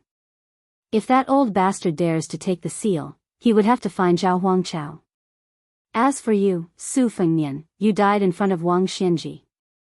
Zhao family's imperial court borrowed Su Zhao's butcher's knife to cut off the rotten meat of martial emperor city. Evil people will be dealt with by evil people. It's my compensation to my century-old friend, Zhao Huangchao. Su Fengnian praised, old immortal, you have a good plan. Zhao Xuansu laughed, I've lived for a long time. My Tao is ordinary, but I'm thick-skinned. The Taoist priest laughed, I advise you not to expect the two land immortals to notice the abnormality here. I still have the ability to do so. An instant spear curved like a crescent moon and swept down from the sky. Zhao Xuansu did not move and allowed the instant spear to hit the young body. However, the next scene was Blue Bird vomiting blood and flying backward. The Taoist priest said regretfully, little girl, it's a pity for your body. Then, he looked at His Royal Highness and seemed to be mocking, you can still keep your composure? Blue Bird stood up shakily, but the instant spear did not leave her hand. Su Fengnian glanced at Xu Xiu and Yang Qingfeng who were struggling. He waved his hand to stop Blue Bird who was trying to fight to the death with the Taoist priest and asked, everyone here has to die? Zhao Xuansu nodded. Su Fengnian chuckled and said, then let me go first. Zhao Xuansu did not say any nonsense. He instantly shrank the ground and swept in front of Su Fengnian. He did not give him any chance to draw his knife and block. His move was a killer move. Haha. Just as he was about to touch His Royal Highness, a hand blade strangely pierced towards him. Even Zhao Xuansu, who had a high realm, was repelled by this mysterious move. He looked down and saw a scarlet blood groove on his neck. He looked up and saw a girl with an old-fashioned smile. Zhao Xuansu frowned. He saw that the sword in the distance had opened the gate of heaven and opened the line between the sea and the sky. It was clearly the best time. He twisted his neck and his body made continuous cracking sounds. It was like a string of soybeans exploding. Zhao Xuansu sneered, not bad, not bad. His Royal Highness has some skills. He actually forced me to summon my real body.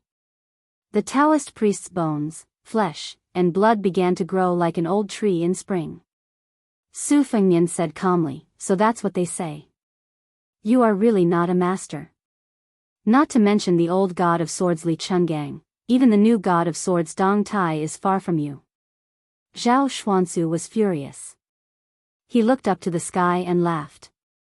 Nephew, your flattery is just a so-so. A unique mellow voice came from the bottom of the hill. I gave you the sword first and repaid half of your kindness. After killing you, I repaid the other half. I saved you twice. From today onwards, Dong Tai and your mother, Wu Su, no longer owe each other. You are not a master if you don't show off. How is he not a master? He obviously lived his whole life as a dog. Dong Tai is here to kill the dog. Since Senior Li's sword was formed in the Eastern Sea, Dong Tai will not make a fool of himself. Sword, rise. Zhao Xuansu showed a panicked expression for the first time. He said angrily, Dong Tai, how did you know this place changed? Dong Tai raised the sword. How would the world know it reached the peak? Dong Tai, who was standing 10 feet away, spread out his hands and smiled, Ame, Zhu Ke, Huang Tong. Tai Tai, Jin Lu. Tai Ah. 6 small swords broke out of the box. They were nailed to the top of Zhao Xuansu's head, temples, and 3 dantians. The Taoists said that the immortal could level the earth and shatter the mountains and rivers. Why don't you let me see it? His body collapsed. Zhao Xuansu forced his primordial spirit to leave his body. Like a rainbow, he flew towards the heavenly gate. Dong Tai took a step forward. He said calmly, you want to become an immortal? You have to ask Dong Tai's sword first. Come back. The 6 flying swords were clearly nailed to Zhao Xuancu's body. However, the primordial spirit of the Taoist reflected the outline of the 6 swords. The primordial spirit was pulled back into the body. Su Fengnian did not say anything. He cut the primordial spirit in half and laughed, "I will let you become an immortal." Chapter 342. Seeing that the body of the elder ancestor of Dragon Tiger Mountain, which had returned to its original state, was split open by Su Fengnian's saber, Xu Xiong, who was lying on the ground, had a gleeful and ferocious look in his eyes. In the past, when he was living under someone else's roof in the northern Liang mansion, he had done a lot of dirty business involving human lives. There were also several dangerous situations where his life was hanging by a thread, but it had never been as futile as today. Facing Zhao Xuancu, who had been showing the appearance of a child all the way to Martial Emperor City, he could not even touch half an inch of his sleeve before he was suffocated by Zhao Xuancu's majestic qi, bleeding from his 7 orifices. Seeing His Royal Highness succeed in one strike with the help of Dong Tai's divine sword skill, she felt so comfortable that she could not wait to marry this young crown prince on the spot. She was well aware that if Su Fengnian had not spoken, her and Yang Qingfeng's qi would have exploded together with their flesh and blood.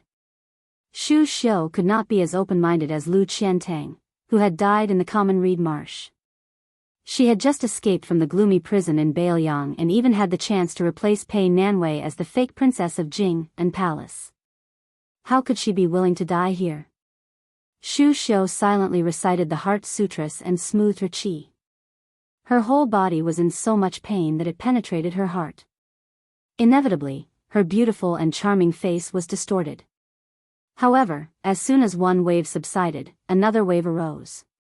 Before Xu Xiu could criticize Zhao Xuancu's unsightly death, she saw the 6 flying swords of the peach blossom sword deity buzzing like cicadas. The out-of-body primordial spirit, which had failed to reach the gate of heaven, was still condensed and did not disperse after losing its physical body. Instead, it seemed to have been freed from its shackles and was floating in the air. Dressed in a yellow and purple Taoist robe with wide sleeves, it looked like a celestial being with a celestial demeanor. Xu Xiu looked up in a daze at the rootless primordial spirit that seemed to be free and unfettered in heaven and earth. An overwhelming sense of fear surged over her. Xu Xiu turned her head with difficulty and looked at Dong Tai standing in the distance. The truth of the 12 flying swords that came out of the box in 2 batches had already been revealed.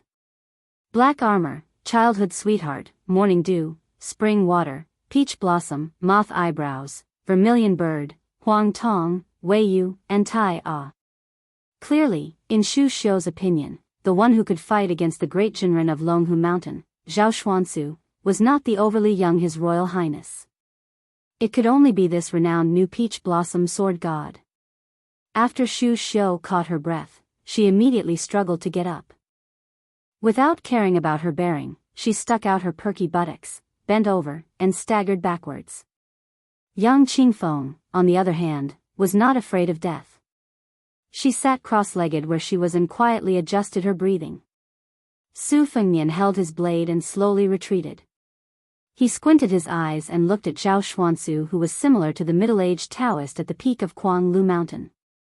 He sneered, "A centipede dies but does not fall down. Each one of the old Taoists is more greedy than the other." Zhao Xuancu, who was not allowed to enter the heavenly gate, turned around and looked at the golden light spilling over the surface of the sea. His expression was complicated. The 6 short swords were still inserted in the 6 major acupoints.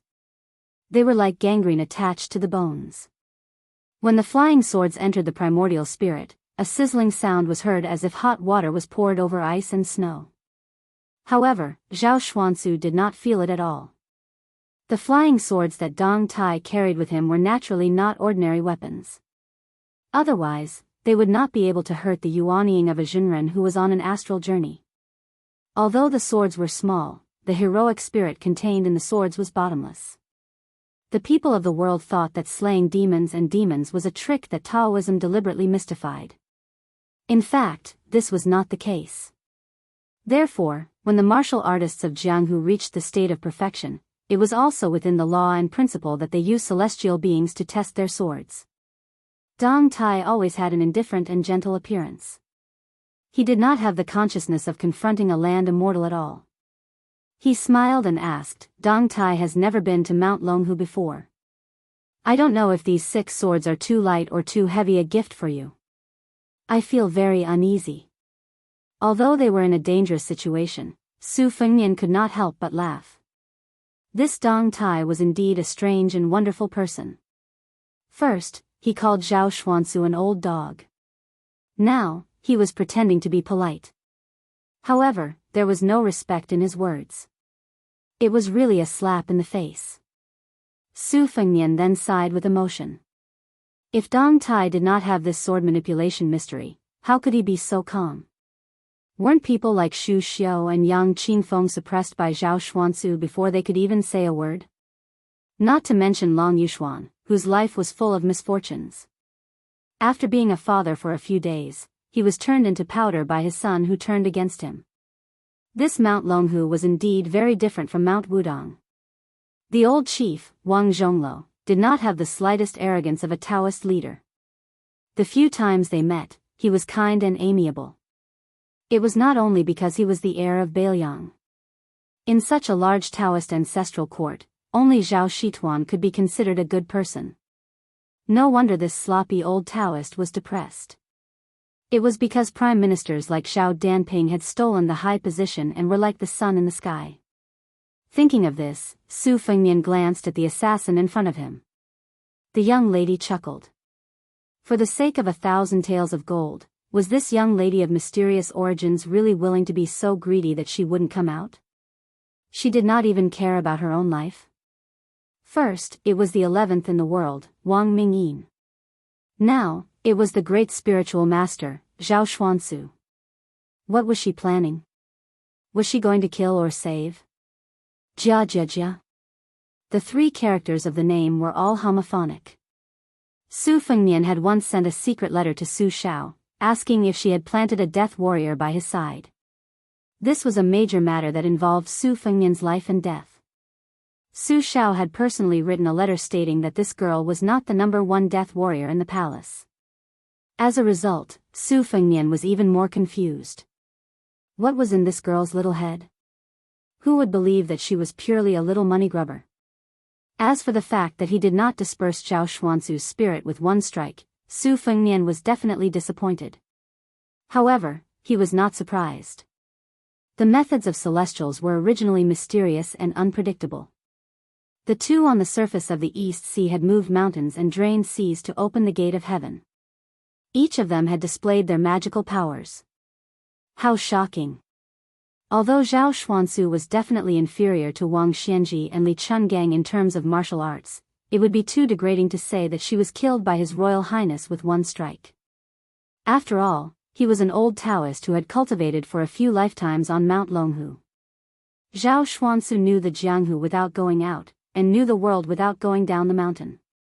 Untainted by the mortal world, he gently flicked his sleeves and flicked the 2 flying swords named Moth May and Vermilion Bird out of the 2 major acupoints. The flying swords were not broken. After being forced out, they flew around the old Taoist. Zhao Xuansu ignored them and laughed softly. I heard that Dong Tai's swordsmanship is 2 realms higher than his peers. It's close to Lu Zu's sword art. Today, I was fortunate enough to experience it personally. However, it's impolite not to reciprocate.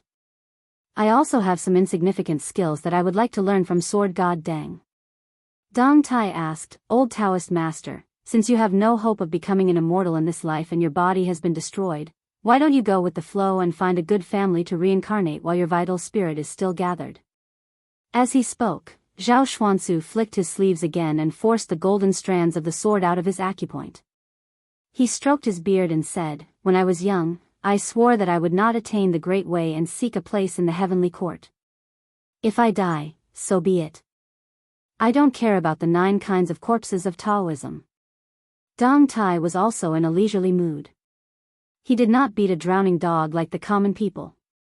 Instead, he asked calmly, Taoism's prophecy is said to be able to predict good and bad luck. It can predict the wind and rain of the next 500 years.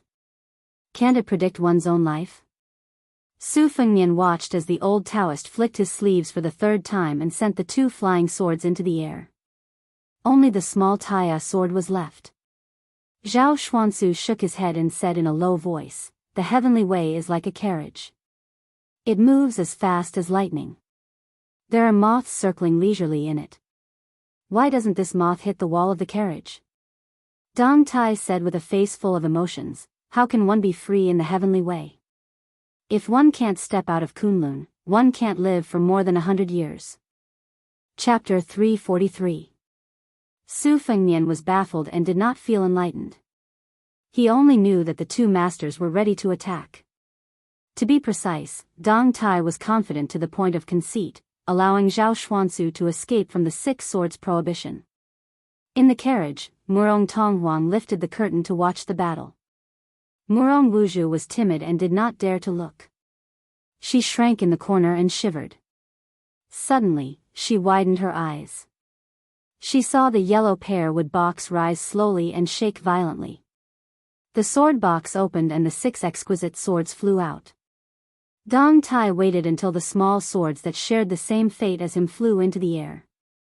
He said softly, "I don't think about the way of heaven, but ever since I started practicing, I have never doubted the sword in my hand." Everyone only saw Dong Tai, who was unparalleled in the art of killing, smiling as he stretched out his finger and flicked it. 12 small swords lined up in a straight line in front of him, as if they were going to draw a gap between heaven and earth. The heaven and earth changed color and its momentum was not inferior to the surface of the East Sea. 60 moments in a flick of the finger and 900 deaths in an instant. This was the essence of the finger mystery. Therefore, Wang Xianji once said that in the world, only the white-robed monk Li Dangxin had obtained the essence of the Vajra realm. Chao Chongqing took 8 portions of the celestial phenomenon spirit, and Dong Tai won the first finger mystery. There were 4 realms in the first stage, but it did not mean that the level of martial arts attainment was higher or lower. Especially for the saints of the 3 sects who had the advantage of time, place, and people. Even if they entered the earth immortal realm, they might not be a match for the loose immortals outside the 3 sects in a battle of life and death. Moreover, the 3 sects had always valued the way of heaven and despised martial arts. Even the supernatural power of Lu Zu's flying sword was regarded as a strange skill that was incompatible with the way of heaven. It could be seen that the saints of the 3 sects did not value martial arts. Dong Tai smiled and said, "The sword formation is called the weapon release. I originally prepared it for Wang Xianji. It is a pity that I used it on you." Zhao Xuanzu squinted and said, "What a great thunder pool. I dare to cross it and see if Sword God Deng can use the weapon release." The ancestor of the Dragon Tiger Mountain crossed it. The sword formation was like a rainbow. The out-of-body primordial spirit was instantly shredded into nothingness. In a flash, Dong Tai angrily said, "Old dog Zhao, how dare you be so opportunistic?" Dong Tai came behind His Royal Highness, grabbed him by the collar and was about to throw Su Fengnian back. However, the new god of swords was alert and quick enough, but he still could not resist a torrent of purple gas pouring down in front of Su Fengnian. He could vaguely hear Zhao Xian's last words on the eve of his death, "Since I can't cut off the fate, I'll use a trick and steal a heavenly secret. I'll pass the calamity of Mount Longhu on to you." Purple chi from the east. Although the sword formation had destroyed most of it, about 20 to 30% of it still flowed into Su Fengnian's body. It was the first time that Dong Tai showed such an angry expression. The world was silent as he shouted, "Zhao Xuanzu, I want your mansion of Taoist master to have no descendants." The Sanqing purple chi was vast and mighty, lingering around Su Fengnian's body. The calamity was imminent. Dong Tai was extremely annoyed. He was familiar with many unorthodox methods of Taoism, and this Zhao Xuanzu obviously wanted to use his life to kill Su Fengnian and destroy his fate. Although Dong Tai thought that he rarely met a worthy opponent, karma and fate were the most unpredictable things in this world. His karma with Su Fengnian was very shallow. In fact, after the death of his consort Wu Su, all that was left was a verbal promise from a young swordsman. He had already paid it back by using his sword twice inside and outside the Eastern Sea martial Emperor city. In a flash, the purple gas and Su Fengnian were very harmonious. No matter how powerful Dong Tai was, he could not cut off the qi dynamic. Even if he took a step back, he was willing to bear this calamity, but he was powerless to absorb the fate. This was also the reason why Dong Tai hated Zhao Xuanzu the most. As a Taoist spiritual master, he was actually so vicious. The girl turned around and stared blankly at Su Fengnian, whose red date between his eyebrows had turned from purple to black. She smiled, but she was not gloating. Instead, she looked a little sad. Perhaps even Huang Sanjia would be shocked if he saw this unfamiliar emotion. She tiptoed and reached out to touch His Royal Highness's black glabella. Even Dong Tai was stunned, but he did not stop her in the end. Bailiang was cold and bitter. That year, it was snowing. A little girl knelt by the roadside and sold her body to bury her mother. She was born at the bottom of the market. Her father was addicted to gambling. They used to be a small family, but after a few years, he lost all his fortune. After his daughter was born, he swore to his wife that he would never gamble again. He even chopped off one of his fingers, but he still could not stop his addiction to gambling. For as long as the child could remember, she saw her father threaten to sell her and threaten her mother to become a prostitute. He drank and scolded the mother and daughter without restraint. That was his greatest achievement. As the child grew up in poverty, her mother's face gradually withered and she earned less money. The girl could never forget those vulgar men who walked out of the leaky thatched house with their waistbands and threw a dozen copper coins to her father. That man bent over to receive the money with a flattering smile. Later, when her mother knew that the man was determined to sell her daughter, she, who was terminally ill, changed into the last set of plain clothes she had. She sent her daughter away to pick some wild vegetables and cooked a pot of rice porridge with arsenic. When the girl returned home, the man who had not called her father since he was sensible was already cold. The small pot of porridge only had 6 bowls. He only cared about himself and drank 5 bowls in one breath. Naturally, he died quickly. The woman who only drank 1 bowl of porridge hugged her daughter before she died. She bled and cried, unable to speak. The little girl, whose fingers were bleeding from frostbite, washed her mother's face and put her on the straw mat. She didn't look at the man and went to Liangzhou City, kneeling beside the straw mat. This scene was not strange in the winter of Bailiang, so she didn't need to write anything on the charcoal, nor did she need to cry and complain. But who would be willing to do such an unlucky thing that would cost a lot of money for a filthy little girl in thin clothes? The road was full of beautiful women in mink fur. No one would take a second look at the little girl who might not be able to survive the harsh winter. A few ruffians who had taken money from her family passed by and kicked away the straw mat, revealing the body of the little girl's mother. She was lying on her mother's body. They said that her mother was a dirty woman and that they should just throw her body out in the wild. She cried and said that her mother was not dirty at all, so they stepped on the body. The little girl bit one of the ruffian's legs, but she was pulled up by the hair and punched in the stomach. He asked her if she was dirty or not. Every time she said no, every time she shook her head, she was punched. How old was she at that time? How many punches could she take? But the passers-by were indifferent and no one cared about this. Many people were bored and watched with great interest. Later, a luxurious carriage passed by. Probably because he heard the noise, a young man in a luxurious white coat got off the carriage and came to her side. Next to him stood a beautiful woman who covered her nose with her eyes full of disgust. He asked her who was prettier, her mother or the woman next to her. The little girl, whose mouth was bleeding, gave an answer that made the onlookers burst into laughter. The seductive woman who accompanied the young man was embarrassed, and her eyes were full of anger and coldness. The young man, whose absurd reputation had spread all over Bailiang, didn't show any expression. He took a pearl hairpin from the head of the woman next to him. There was a huge pearl hanging at the end of the hairpin. The little girl didn't know that a pearl was worth 1,000 gold. She only saw the man squat down and put the hairpin on her mother's head, asking her if it was pretty. The little girl cried and said yes. He patted her head and chuckled, but didn't say anything. He returned to the carriage and left. After that, someone immediately buried her mother. That winter day, the little girl knelt at the grave and met Huang Longsher. In these years, other than killing people, her only hobby was collecting hairpins. This year, outside Xiangfan City, she killed that so-called 11th in the world. Whoever wanted that young man to die, she wanted him dead. She didn't care if he was a first-rank master or an immortal on earth. To her, this was the only reason. Chapter 344. Killing a man in 10 steps, leaving no trace for 1,000 miles. When the deed is done, I leave with a flick of my sleeve, hiding my identity and name.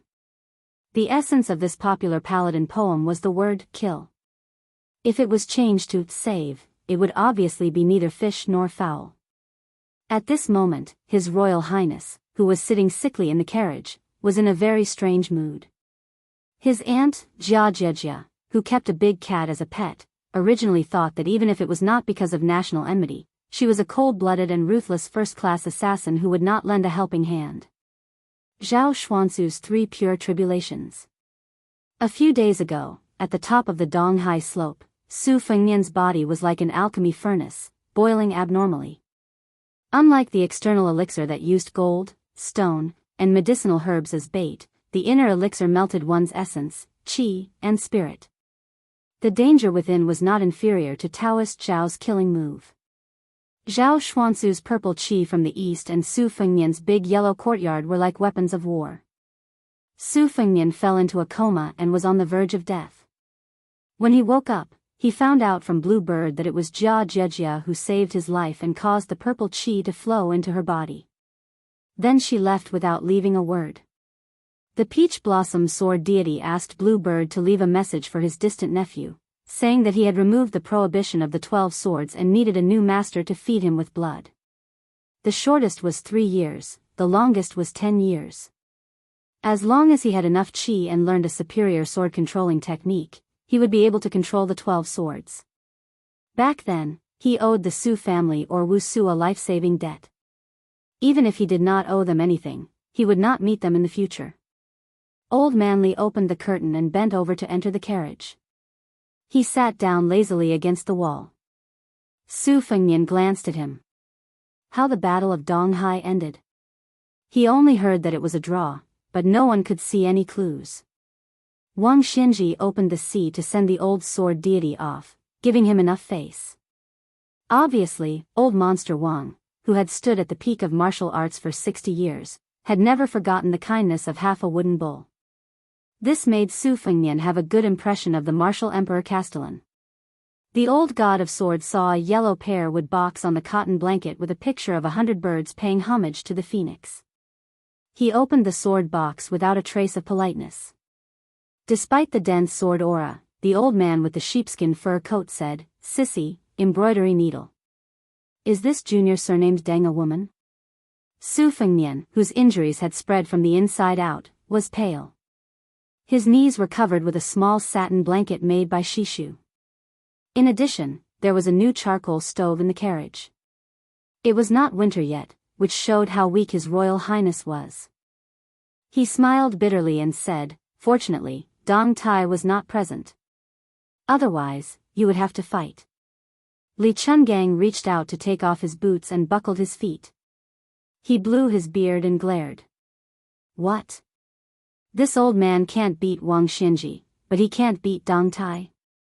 Su Fengnian raised his eyebrows and asked carefully, "You lost at Donghai?" Li Chungang pursed his lips and said straightforwardly, "This old man has lost, so what's there to hide?"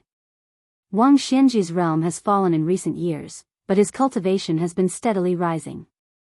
His foundation is solid, and his comprehension is good. It's not strange that he can't beat Wang Xinji. However, in that fight, Wang Xinji had used 90% of his strength. If he had fought with all his strength, perhaps only Ancestor Lu from 500 years ago would have been able to suppress this ignorant man. This old man is still a bit lacking. It's a pity that you didn't see the scene of him raising the water of Donghai. It's very frightening. Ignoring the shock in His Royal Highness' heart, the old god of swords looked at the sword box again. This time, he didn't speak harshly. He sighed softly and said, these 12 pocket-sized flying swords have their seals removed. They're almost considered half-dead objects. It's not easy for them to have such sword intent. In terms of sword nurturing and flying swords, Dong Tai is indeed the #1 in the world. He's worthy of being the sword genius who made the Wu family's sword tomb lose face. However, calling him a childhood sweetheart is really making this old man's teeth sour. It's a far cry from wooden horse ox. The battle between sword techniques and Taoist techniques seems like water and fire, but when techniques reach the peak, they're no different from Taoism. Dong Tai is a smart person.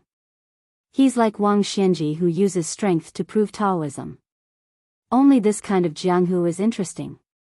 Su Fengnian's expression was strange. The old man wearing the sheepskin coat felt comfortable and reached out to close the sword box again.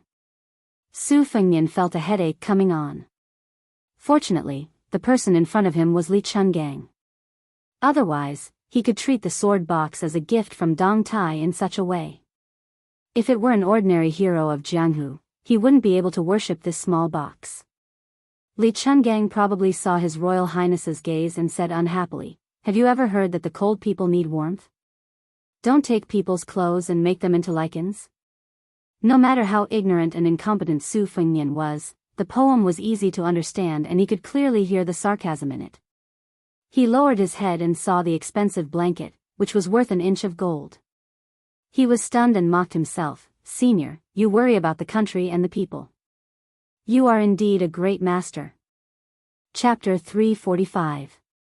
The old man wearing the sheepskin fur coat was indifferent to this kid's flattery. He picked his earwax and clicked his tongue. "I heard that Zhao Xuansu didn't hesitate to risk his old life to frame you for the calamity of Mount Longhu.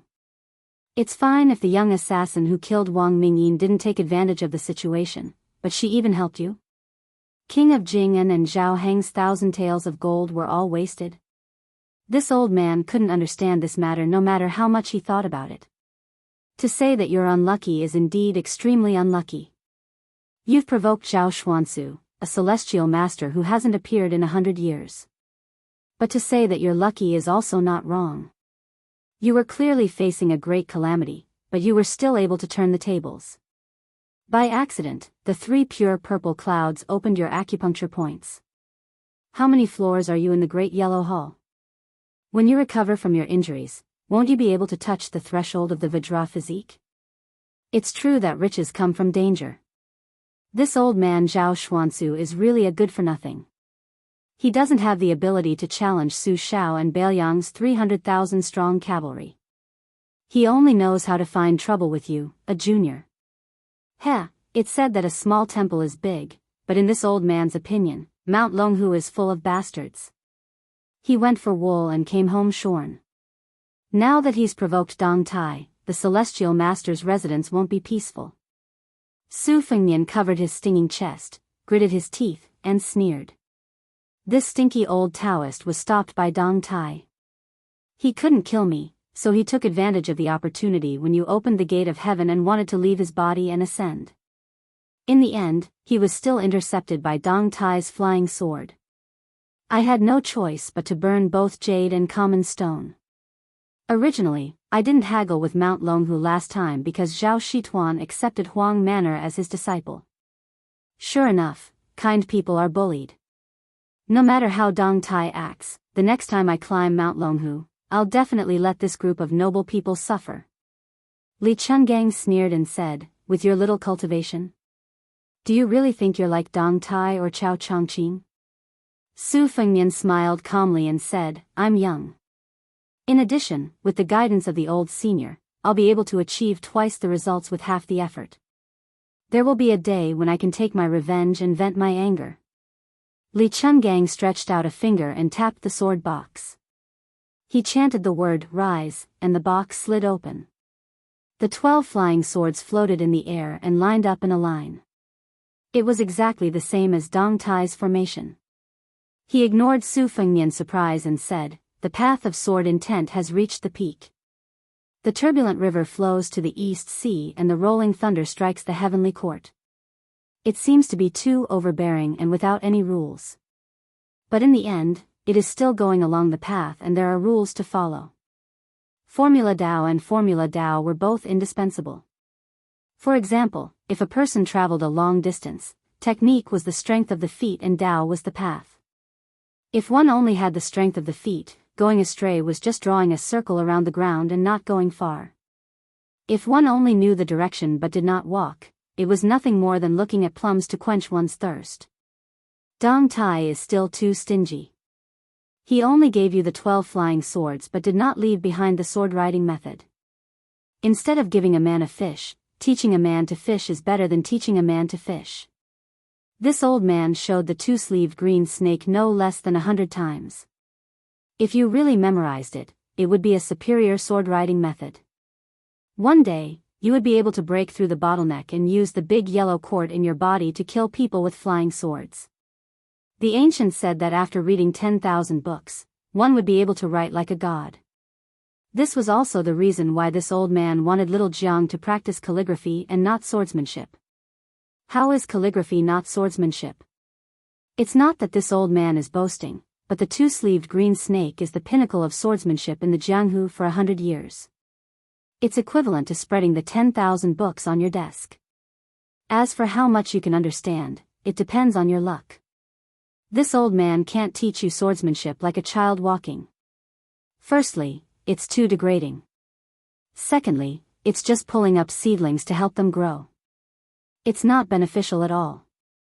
The 12 flying swords trembled at a speed almost invisible to the naked eye. Descend. The flying swords slowly descended and lay quietly in the sword case. In the face of the old god of swords Li Chuangang's unprecedented sigh, Su Fengnian softly called him, "Old Senior," and did not say anything else.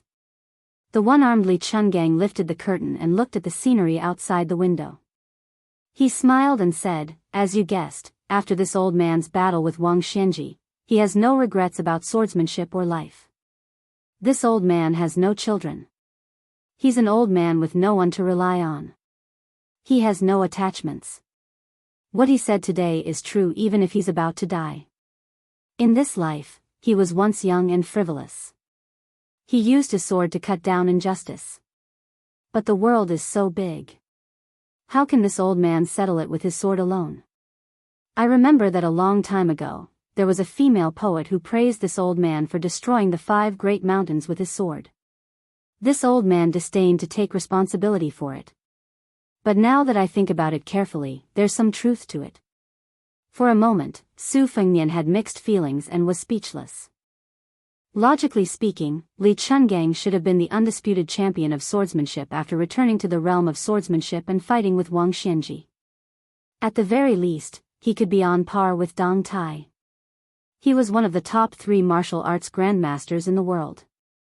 It was time for him to rise up and make the new Jianghu look at him in a new light. But now, the old man wearing the sheepskin coat was calm and relaxed. He had the intention to completely withdraw from the Jianghu. It was not because he was disheartened, but because he had no attachments and no more requests.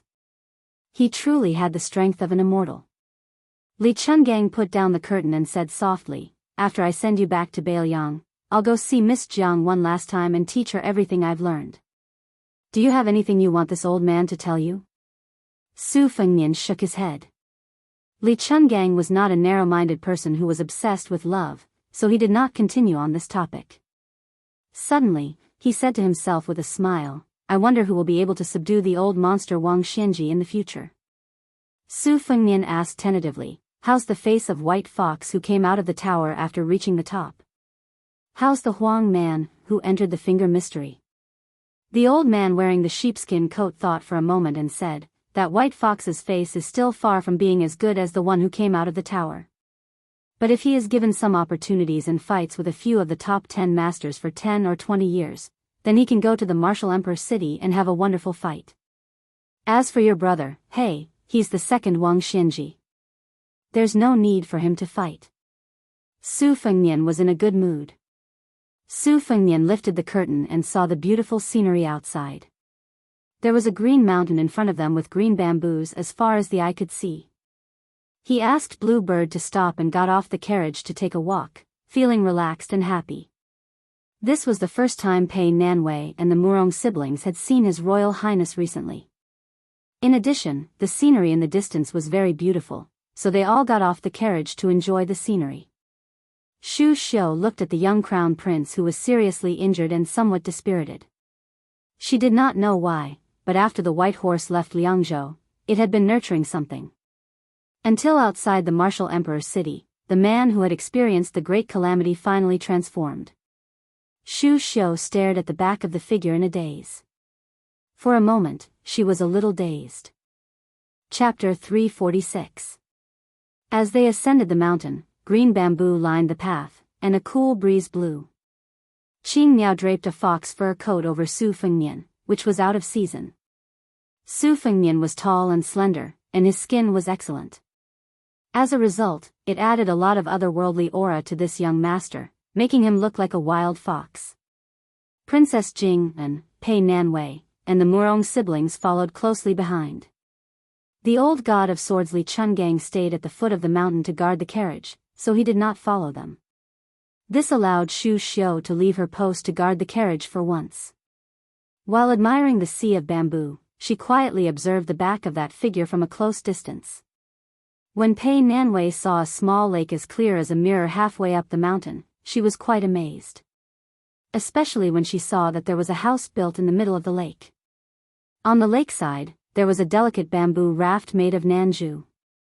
The green bamboos reflected the scenery and the sound of the bamboo rustling in the wind. It was like a fairyland. Su Fengnian did not intend to disturb the owner of the bamboo house in the middle of the lake. He walked straight to the beautiful and graceful bamboo by the lakeside. With a gentle tap of his toes, the bamboo would rather break than bend. It had always been compared by scholars to have a strong moral integrity. At this moment, under Su Fengnian's feet, the bamboo bent meekly and extended toward the lake in a subtle arc. When Su Fengnian stopped, the bamboo was still more than 2 zhang above the lake. Su Fengnian suddenly thought of Wang Chushua's words. Was it the sound of the people's suffering last night when the rain knocked on the bamboo? He wondered if this little girl, who had just experienced her first awakening of love, was doing well recently. He stood on the bamboo and looked into the distance. Smoke rose from the bamboo house in the center of the lake. After he left the martial emperor's city and woke up, he received a secret letter from Chu Lushan. When Su Fengnian heard that the bull-riding fellow had finally left the mountain, he had already amazed the world with a single brilliant feat. He rode a crane to Jiangnan and rescued eldest sister from Yuan Tingshan's clutches. Not to mention, he even rode ancestor Lu's sword and flew to Mount Longhu. He was thousands of li away from Zhao Huangchao and left behind a few words. 9 of the dragon pond's lotus of fortune had withered, which shook the world. He could not be more immortal. Su Fengnian also did not know what relationship this fellow had with ancestor Lu, Qi Xuanjun. To His Highness the Crown Prince, as long as this coward was wholeheartedly devoted to eldest sister and was liked by eldest sister, so what if you, Hong Shixiang, were just a nameless road sweeper on Mount Wudong? The Su family dominated Bailiang, swallowing tens of thousands of li. 300,000 cavalrymen faced off against the huge Beimang dynasty. They naturally had the courage to match their family background. After receiving this shocking news that was said to be discussed even in the palace, he finally had some clues as to why Zhao Xuansu would kill. Zhao Huangchao of Kuanglu Mountain, Yuan Tingshan of Mount Huishan, eldest sister of Gangnam-du, was assassinated. The young chief Hong Shixiang went to Wudong, the Taoist master residence's Dragon Pond, the birth of Zhao Xuansu of Mount Longhu, and the disturbance in the martial emperor's city. Although there were definitely many hidden secrets and schemes, the main threads were probably not far off. After Su Fengnian came back to his senses, he caught a glimpse of Murong Wuju's rosy cheeks from the corner of his eyes. She was standing by the lake and peeping at him. He thought it was funny and asked, "I heard that Wang Xianji of the martial emperor's city has a tall and sturdy figure. He has big ears and round eyes, a beard like a halberd, white hair like snow, and a very fierce aura. He only wears hemp clothes during the cold and summer, but he wears a fur coat during the rainy and snowy weather. He likes to go to the East Sea to hunt jiao whales. Those who are timid would feel their liver and guts shattered just by looking at him." This question put Murong Wuju in a difficult position. She blushed and said softly, "Wuju left the city with your highness at that time." We left in a hurry and couldn't see clearly. I hope your highness can forgive me. Su Fengnian comforted her gently. I'm just saying it casually. Don't be nervous. Other than Murong Wuzhu, among the three people, Pei Nanwei was very prickly. She didn't have the slightest awareness that she was a sparrow in a cage. She opposed him in almost everything. She felt that she was even more arrogant than the Princess Jing, and in Xiangfan City. However, Xu Xiu had been suppressing her recently. She finally became a little more adept at serving people. Although her expression was ugly, it was only a so-so. Emperor Murong Tonghuang's temperament was gloomy. He seemed to have a deformed addiction to power. Su Fengnian guessed that the fact that he was the hereditary king of Bailiang was far more intimidating than his own words and deeds. Su Fengnian didn't like Emperor Murong Tonghuang's shrewdness. As for Xu Xiu, she was a woman who had cultivated the ways of the world. She had been in Jianghu and the prince's mansion for a long time. She had already cut her pure and kind heart into pieces and fed it to the dogs. Since the life of this beautiful woman with boundless beauty was even more important than the flesh on her chest, Su Fengnian could hook his finger and they could have sex. However, it was unknown who would take advantage of who at that time. Su Fengnian was not that thirsty. Murong Wuzhu looked at His Royal Highness who was standing on the green bamboo. Her eyes were overflowing with undisguised admiration and reverence. Her feelings and thoughts were far simpler and clearer than her brother Murong Tonghuang. Su Fengnian had saved them from the abyss of suffering. Whether she saw injustice on the road or pushed the boat with the current, she firmly remembered this great kindness. Along the way from the great bull gang in Jianzhou, her emotions rose and fell because of the young heir in front of her. Especially in the martial emperor city, he walked to the top of the city wall with a bowl in his hand and sat cross-legged. He was so romantic and elegant that Murong Wuzhu felt drunk as if she had drunk a pot of good wine. Until now, she still hadn't recovered.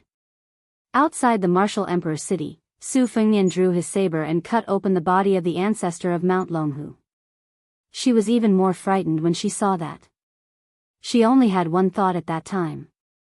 If he unfortunately died, she didn't want to live. Murong Tonghuang glanced at his sister from the corner of his eyes. He just looked at her with cold eyes. Su Fengnian gathered his fur and was about to go down the mountain. Suddenly, he saw the bamboo door in the center of the lake slowly open. A woman whose figure could only be vaguely seen from the lakeside walked out. Even though it was vague, it still made people's hearts race. Su Fengnian had a few people around him, including Murong Tonghuang, who was also a peerless beauty, not to mention Pei Nanwei, who was a beauty in rouge. However, when the woman appeared in the field of vision, it seemed that half of her charm was taken away in an instant. The woman in the bamboo house in the center of the lake, wearing a wooden hairpin and plain clothes, walked to the mossy stone steps near the lake and squatted down. She picked up a handful of water with both hands and gently moistened her cheeks. Then, she turned her head and looked at Su Fengnian from afar. She didn't make a sound. She just quietly looked at this group of uninvited guests. She was always an orchid in a secluded valley, aloof from the world.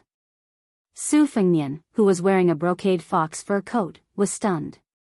A trace of absent-mindedness flashed through his eyes. For the first time, he was hesitant. Pei Nanwei wrinkled her brows. She was faintly unhappy. It was not that she wanted to be jealous of this strange woman, but she had always been proud of her own beauty. She rarely met a match. The woman in the bamboo house had appeared out of nowhere. In the end, Princess Jing felt an instinctive sense of crisis. Sure enough, as long as there were people, there was no Jianghu. Su Fengnian let out a long breath. He waved his hand to signal Xu Xiu and the others not to make any moves. He leaped from the bamboo pole under his feet to the bamboo raft. There was no need to row the raft. The bamboo raft cut through the water and leisurely sailed toward the center of the lake. The bamboo raft stopped 3 zhang away from the bamboo house. The woman stood up and looked at Su Fengnian. Her hair was wet from the lake water and stuck to her cheeks. A few drops of water slid down her delicate snow-white skin. She reached out to wipe the water stains on her chin. She didn't say anything. Su Fengnian took the initiative to speak. He smiled and said, I saw you 3 years ago on the banks of the Luo River. But at that time, I was squeezed into a group of young chivalrous men who wanted to express their love for you. I squeezed for a long time before I finally made a bloody path. When I finally emerged, I was tripped by someone and fell flat on my face. I guess you didn't notice me. She thought for a moment and calmly said, I remember that at that time you were wearing thin clothes. It was an unexpected answer. Su Fengnian said self-deprecatingly, thin clothes? I was clearly a beggar in rags. It's a blessing of 3 lifetimes to be able to catch the attention of Mississippi. She saw that Su Fengnian wanted to say something but hesitated. She smiled and said, my name is Chin Yu. Sure enough. There was a woman on the Rouge list who was not inferior to Nangong. She was a beauty who was on par with Bai Hu. Su Fengnian's face was gentle, humble, and shy. He softly asked, Miss Chen lives here alone? She smiled and nodded without any ulterior motives. Su Fengnian responded with an, oh, and gently jumped onto the shore. The next scene shocked the people on the lakeside. They saw His Royal Highness bend down and carry the bamboo girl. They jumped onto the bamboo raft and left the center of the lake. She bent her slender waist and her head was pressed against His Royal Highness' chest. Su Fengnian looked down and the two of them happened to look at each other. She undoubtedly had a pair of eyes full of spiritual energy. His Royal Highness was known to wander among the flowers for more than 20 years and had never tasted defeat. He had seen countless women and had seen all kinds of stunning beauties. But this pair of eyes was the only one that could be compared with his second sister Su Weisheng. The eyes on Bai Hu-er's face were too cold, just like his saber-embroidered winter-spring thunder in the past. She was incomparably heroic, not delicate and gentle. At this moment, she looked up and stared at His Royal Highness, who was extremely daring. There was no shock, fear, or shyness in her eyes. There was a hint of anger hidden in the bottom of her eyes, which was enough to make ordinary lechers feel ashamed and hang themselves with their own hair. Unfortunately, she met Su Fengnian, who was used to being lawless. Su Fengnian lowered his head and squinted his eyes. He smiled brightly and heroically said, I promise to snatch one of the most beautiful women for my brother to be his wife. Sister-in-law, we will be a family in the future. The woman who had been expressionless finally showed astonishment. It was not strange that there were rich sons who snatched women on the street and bandits who kidnapped beautiful women to be their wives. But there was actually a bastard who snatched a beauty to be his sister-in-law in this world? Xu Xiu, who was experienced in the ways of the world, blinked her eyes and raised the corner of her mouth. He could even snatch a woman in such a domineering manner. He was indeed the heir of Bailiang. Chapter 347. An inconspicuous carriage drove into the capital. The coachman was a young Taoist dressed in a plain Taoist robe. He was not very handsome and carried a long sword on his back. His expression was gentle and one could tell that he was a person who was easy to talk to. The city gate had 9 ridges and 10 dragons. It was a magnificent sight. There was only one passenger in the carriage. She sat in a fur coat and leaned against the back of the young Taoist. She listened to the young Taoist talk about the various wonders of the capital. She listened to him talk about how it was connected to Kunlun, how His Majesty the Emperor who oversaw the Hall of Supreme Harmony was from the south, and how the 6 palaces and 7 halls of the inner court were built according to divination. The young Taoist was not old, but the principles he spoke of were not small. He told the beautiful woman that in the end, all the cities under the heavens pursued the realm of mutual penetration between heaven and earth. The woman's face was thin and thin. She was wrapped in a mink fur coat that was not too expensive. She looked like a pretty girl from a middle-class family. The mink fur was messy and was not as beautiful as a fox fur coat. If it was the wealthy women in the capital who liked to compare themselves, they would not wear this kind of mink fur coat unless it was a Guangdong ferret. The woman listened to the young Taoist's gentle nagging and closed her eyes. There was a satisfied smile on her lips. After entering the city, she sniffed and softly said that it smelled good. The Taoist priest turned his head and saw a restaurant. Knowing that she was hungry, he immediately stopped the carriage, jumped down, and helped her walk into the restaurant. They chose a seat on the third floor by the window with a wide view. She only ordered a vegetarian dish for herself and a pot of wine for the Taoist priest who accompanied her. This made the waiter, who was greatly disappointed, roll his eyes. He thought that this foreign man and woman were too unsightly. It was not easy for them to come to the capital, but they did not bring more money. The waiter regretted giving up this seat to them. The wine was served first. The Taoist priest poured 2 cups. The vegetarian dish, braised eggplant, was the restaurant's signature dish. She was attracted by this unique fragrance. She picked up a piece with her chopsticks and tasted it. She smiled and helped the Taoist put a piece into his bowl. She smiled and said, "It's delicious. The eggplant is peeled and cut horizontally into 4 pieces. The knife skills are very fine. Half a head of garlic is peeled and smashed instead of mincing it. Then, add a small fire and slowly fry it. 3 eggplants are put into the pot. When it is served, it is just right for this 6-inch small plate. The key is to let the bean paste, garlic, and eggplant taste complement each other and not overpower each other. Therefore, this eggplant is more expensive than the meat. We did not spend money in vain." The waiter was originally a little angry. After hearing the woman's explanation, his mood slightly improved. He thought that this beautiful but sickly woman could be considered an expert. The young Taoist priest tasted it and did not say anything. He only smiled and looked a little silly. The woman took a bite and put down her chopsticks. She looked out of the window and looked at the carriages. She held her cheeks and said regretfully, "According to your Taoist diet, people are born with the qi of heaven and earth. Therefore, the seasons are very important. Those dishes have to be done at the right time. I was originally a foodie and was not afraid of getting fat. This season is the best time to replenish my autumn fat. As long as I let go of my appetite, when winter comes, no matter how cold it is, I will not be afraid. It's a pity that I don't have any appetite now." Sigh. The young Taoist priest did not say anything and looked down. During this long journey with her, wherever she wanted to go, he would bring her there. No matter how far away it was, no matter how high the mountains were, he would bring her to see the scenery.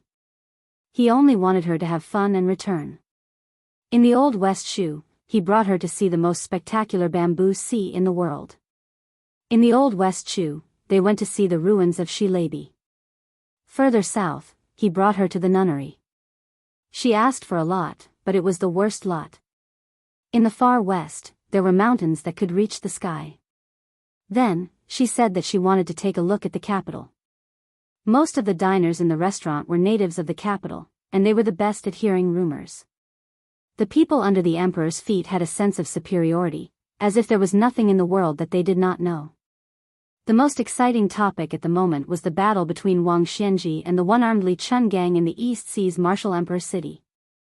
It could be said that it was the most soul-stirring battle in the Jianghu in the past 50 years. Then, the young leader of the Wudang Mountain, surnamed Hong, came down the mountain. It was said that he had the magical ability of flying 1,000 miles with a sword.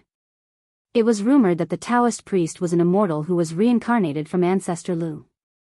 In an instant, it made the ancestral court of Taoism, Mount Longhu, lose its color. The most sensational thing was that the land immortal had not been on the mountain for long.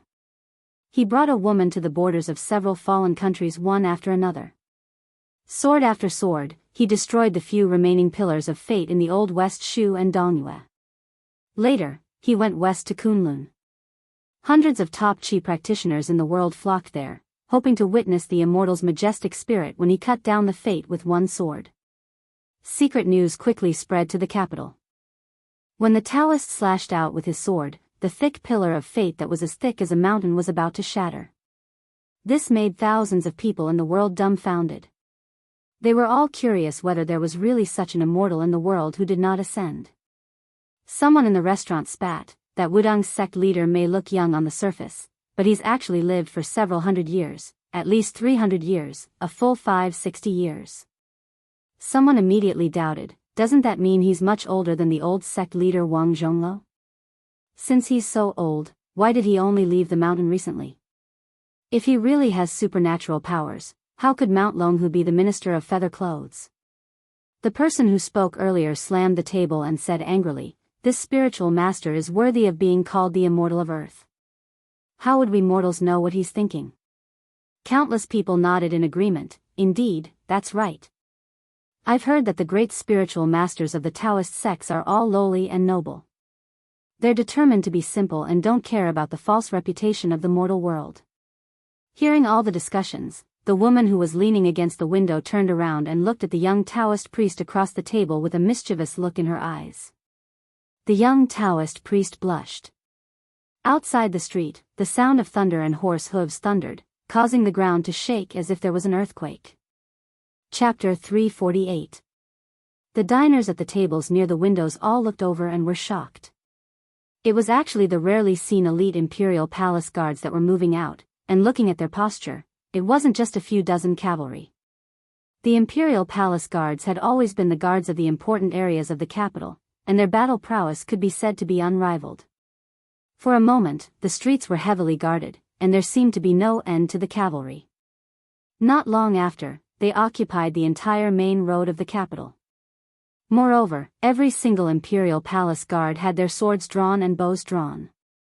The generals leading them were even the most powerful and influential military generals in the capital. Apart from the armored soldiers, there were also countless imperial palace guards accompanying them, as if they were facing a great enemy. Today's display was terrifyingly grand. Even the Son of Heaven might not be as grand as this when he went on an inspection tour. A few people with discerning eyes could see a trace of heavy wariness, and this made people feel even more chilled. Could it be that there was someone in the world who dared to act rashly in the capital? How many bear hearts and leopard guts did they have to eat, and how many lives did they have to be able to do this? The layman only watched the show, and only the true experts could see the knack of it. Apart from the close to 1,000 imperial palace guards and the imperial palace guards that had almost turned out in full force, there were also dozens of top-notch imperial palace chi practitioners that held their breaths. The woman sighed and said, "Let's go back." The young Taoist nodded and asked gently, "Where do you want to go?" The woman smiled and said, "To Mount Wudang, the place where we first met. If I don't go, I'm afraid my body won't be able to take it." The young Taoist asked, "Ride a crane out of the city? Or a carriage?" The woman's childish nature came over, and she blinked and said, "If we ride a carriage, will it cause trouble for you?" The Taoist shook his head and said softly, "It won't." The woman hesitated for a moment, and then slowly stood up. The young Taoist's face reddened, and he took the initiative to extend his hand. The woman took it. They walked out of the restaurant together, and when the Taoist with a sword on his back appeared on the street, those top-notch chi practitioners all took a step back. Even the imperial palace guards that were known for their valiance and fearlessness didn't even dare to breathe loudly. The young Taoist gently carried the woman onto the carriage, and then turned the horse towards the city gate, ignoring the armored soldiers on the street. He held the whip in one hand and the woman's cold hand in the other, and said calmly, "Make way." The young Taoist said indifferently, "I don't know your rules. As for your laws, no matter how great they are not as great as the sword behind my back." There was a young soldier beside the middle-aged general who spoke. He held a silver spear in his hand and was about to charge forward when the general reached out to stop him. The woman said gently, "Let's go." The Taoist priest's expression immediately softened. He nodded and held her hand tightly. Almost all the horses on the street knelt down in an instant. People and horses were thrown off their feet. Chaos ensued. There were no rules to speak of. On this day, Wudang's Hong Shixiang and Su Jihu left the city, no one dared to stop them. On this day, the world learned that the woman who loved to wear red was called Su Jihu. Wudang's little lotus peak. Clouds and mist swirled around. Chen Zhao, Song Jiming, and Yuxing Rui, the three most senior Taoist priests of Wudang, stood shoulder to shoulder in the distance, leaving the mountain peak to the couple. The three old men looked at each other in dismay. There was pride, regret, and regret. all sorts of feelings welled up in their hearts. Aside from the three young sect leaders Shixiang, there was only Li Yufu, an outsider, who had just joined Wudong. Yesterday, the sect leader went up the mountain and told them something. It could be said to be the most unimaginable feat in Jianghu's 500 years of history. No matter how reluctant they were, Qin Yao and the other Shixiang did not want to stop them. The young Taoist priest and the woman in red sat shoulder to shoulder at the bottom of the tortoise camel tablet. She swung her legs. She did not know what he wanted to do. She only looked at the 72 peaks in the sea of clouds and said sadly, "Bull rider, I might not be able to grow old with you." That year, when he was 14, the two of them met for the first time. After they met in Jiangnan, she knew that she would not live long. But when she rode the yellow crane, she felt that she had no more regrets in this life. He took her to travel all over the world. Seeing that he did not move, she wrinkled her nose and turned her head. She knocked on his head and asked, "What, are you still foolishly waiting to find me in your next life? Are you stupid? Aren't you tired?" The young Taoist priest thought about it and shook his head. Her eyes suddenly turned red. She bit her lip and asked, "Are you going to wait for me?" The young sect leader who rode the bull rubbed the woman's cheeks and wiped away her tears. His eyes were warm as he said, "If I asked you to wait for me for 300 years, would you be willing to wait?" She said without hesitation, "You waited for me for 700 years. If I wait for you for 300 years, of course I can." The young Taoist priest, who had only held her hand after meeting again, gathered his courage and gently hugged her. He smiled and said, "Okay." She wrapped her arms around his neck and whispered, "You really are a coward." He asked, "Are you really not going to see the great general and his royal highness?" She smiled and shook her head. "No, I'm afraid they will be sad. I'm afraid they will cry." The young Taoist priest took a deep breath. When the woman snuggled in his arms, the so-called sword of Ancestor Lu that was placed horizontally on the edge of the tortoise camel tablet was unsheathed. It shot up into the sky, as if it would not stop until it reached the heavenly court. The clouds in the ninth heaven rolled down. The entire Mount Wudong was covered in purple qi. He said loudly, "I was Lu Dongxian 500 years ago. I was Qi Xuanzhen of Mount Longhu 50 years ago. Now, I am Hong Shixiang of Mount Wudong. I have cultivated for 700 years. I swear that I am willing to cultivate for another 300 years for the righteous path of heaven and earth. I only hope that heaven and earth will open a path for Su Jihu to ascend." The young Taoist priest's voice was like a great bell that resounded between heaven and earth. "I beg Su Jihu to ascend on a crane." Yellow cranes cried in unison. A red-clothed man rode a crane into Heaven's Gate. The young Taoist priest who was the reincarnation of Ancestor Lu sat down cross-legged. He looked at the falling sword that was destined to kill him and closed his eyes with a smile. Qin Yao and the others could not bear to watch anymore. Tears flowed down their faces. There was a rainbow behind the sword that was borne above the young Taoist priest's head. It spanned across the big and small lotus peaks and was incomparably gorgeous. 1,000 years of cultivation, only hoping to meet again. Chapter 349. His Royal Highness and his entourage made a slight turn on their way back and arrived at Guangling River. It was the 18th day of the 8th lunar month, the tide was rising. Tourists came from all over the world, it was an unprecedented grand occasion. After the spring and autumn period was settled, there was no longer the separation of national boundaries. Scholars carrying books to study and wanderers carrying swords to explore the world became more and more unimpeded. At the same time, exploring secluded places and admiring the scenery also became more and more popular. The Guangling Tide, Amei's Golden Buddhist Light, and Wudong's Golden Buddhist Light were known as the three wonders of the age. Great Yanji was the best place to watch the tidal wave. Today, there was even a Guangling Navy inspection. King Zhao Yi would personally come to watch. Guangling's rich and powerful officials and dignitaries all brought their families to watch the tidal wave. Compared to the commoners of the common people, although the former were fewer in number, they naturally occupied 70 to 80% of the best viewing spots. They set up a few tables and couches, filled them with good wine, delicious food and fruits. They also invited the famous scholars who had been on good terms with them for generations to chat and laugh together. When the tide gushed into Trumpet Bay, there would be a boat that belonged to the Guangling Navy leading the tide into the bay. Both sides of the bay stretched for 10 miles, and were filled with luxurious carriages and horses. On the great Yanji reviewing platform, the Prince of Guangling, Zhao Yi, gave an order. Then, small boats could be vaguely seen approaching the head of the tide. The beating of the drums shook the heavens, and the tide and the beating of the drums grew and multiplied together.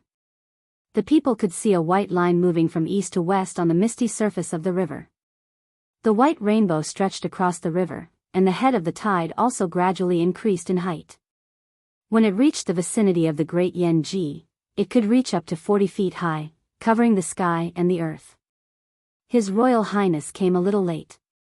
The suitable viewing spots on the riverbank were already filled with tents or tables. When he heard the deafening cheers, he could already guess that the boat was approaching. He had to abandon the carriage and let Xu Xiu and Yang Qingfeng stay behind to watch. However, before they left, His Royal Highness smiled and reminded the two retainers that they might as well sit on the roof of the carriage to watch the scenery. Qing Miao was carrying a small jar in her hand, and the scarlet cloud sword that was left behind by LV Qiantang was hanging on her waist. Su Fengnian was walking at the very front. Murong Wuzhu's delicate body was being led by him. With her personality of going with the flow, she might not have the face to call for help even if she got separated. Murong Tonghuang was on the right side. Some lechers who liked to join in the fun and take advantage of women were about to make a move but were slapped or kicked by Murong Tonghuang without hesitation. Most of the lechers who suffered losses wanted to immediately take advantage of this young lady. However, when they saw Su Fengnian's embroidered fox fur coat, they immediately lost their momentum and withdrew their hands in embarrassment. They looked for other targets and picked a few soft persimmons to make a move. Anyway, in the sea of people watching the tide, there were many girls who kept quiet after being bullied. There was no need to hang themselves on a tree. Just like Pei Nanwei, Chinyu, who was abducted from the bamboo forest, wore a dense veil hat on her head. Her figure was enchanting, even surpassing the Murong siblings whose genders were hard to distinguish. However, these two great beauties who were ranked on the Rouge list followed closely behind His Royal Highness. On the right, Murong Tonghuang was slapping the Murong siblings, while on the left, the maid Blue Bird was cleaning up the obstacles with her scabbard. No one was able to get close to them. The old man wearing a sheepskin fur coat was responsible for bringing up the rear, so there was nothing for him to do. Most of the time, his gaze was on the woman surnamed Shen, or more precisely, on her small waist. Even with his 100 years of experience, the old god of swords still had to admit that Su Xiaoshuo's eye for women was even more brilliant than the climb of martial arts. Even Li Chungang was unconvinced by this point.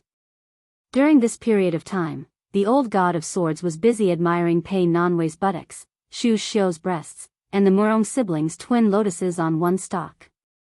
It was a feast for the eyes, but the one he saw the most was the unfamiliar woman surnamed Shen, especially her slender and soft waist.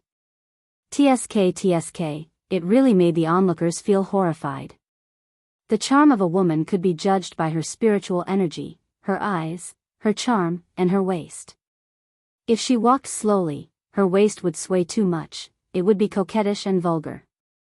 However, if it was too small, it would be slightly petty. However, even though Chen Yumei was an absolute beauty, the old god of swords had a tinge of doubt in his heart. The timing and location of her appearance were too coincidental. After being abducted by Su Kei, she had been too calm. She had already exceeded the category of a lady from a respectable family. Observing her aura, this absolute beauty who exuded mystery from head to toe was not a martial artist. After all, how many old dogs like Zhao Xuansu could exist in this world? What exactly was her backing? Old Man Li squinted his eyes. It was not easy for the group to rush out of the crowd. If they continued forward, they would reach the riverbank that was occupied by the Guangling family. There were many sturdy and stocky servants standing with their arms crossed over their chests, intimidating the common people. Some of the disciples of the great families had hired many famous guests in the Jianghu. They carried swords and sabers with them, looking strong and powerful. The two areas were clearly separated. This was very similar to how the famous scholar Chu Shuishang of the Baoguo Temple disdained to sit together with the common people. Su Fengnian was probably basking in the light of the beauty beside him. With him as the center, a circle of vacuum was formed around him. At this point, there was no need to stand on tiptoe to watch the tide. Old Man Li stood with his hands behind his back, looking at the line of tide that was as fast as thunder. His expression was bleak. Back then, he had looked down on the world with his sword and rode on the head of the tide on the Guangling River. How high-spirited he was. Now that he was old and more skilled at riding on the sword, he did not even have the slightest desire to be the tallest tree in the forest. Chapter 350. This old man, who only liked to play with his feet, did not know that after he had done this, he had attracted countless heroes of Jianghu to show off their skills on the Guangling River. There were strong men carrying cauldrons that weighed 1,000 pounds to smash the head of the tide, swordsmen rowing boats to resist the tide, and there were also powerful archers who shot arrows in succession and collided with the tide, creating thousands of ripples. Before Lu Qiantang became famous, he had practiced swordsmanship on the riverside for more than 10 years. Was it not because he admired the sword god Li Chuangang's appearance when he walked the Jianghu with his sword? Unfortunately, after Zhao Yi took over the territory of the old West Chu, the Guangling navy was like a dragon and a tiger. There were no Jianghu people who dared to show off their skills. The Guangling navy, regardless of size or combat power, was the #1 navy in the dynasty. It was far from the embroidered pillows of the Qingzhou navy that could be compared to them.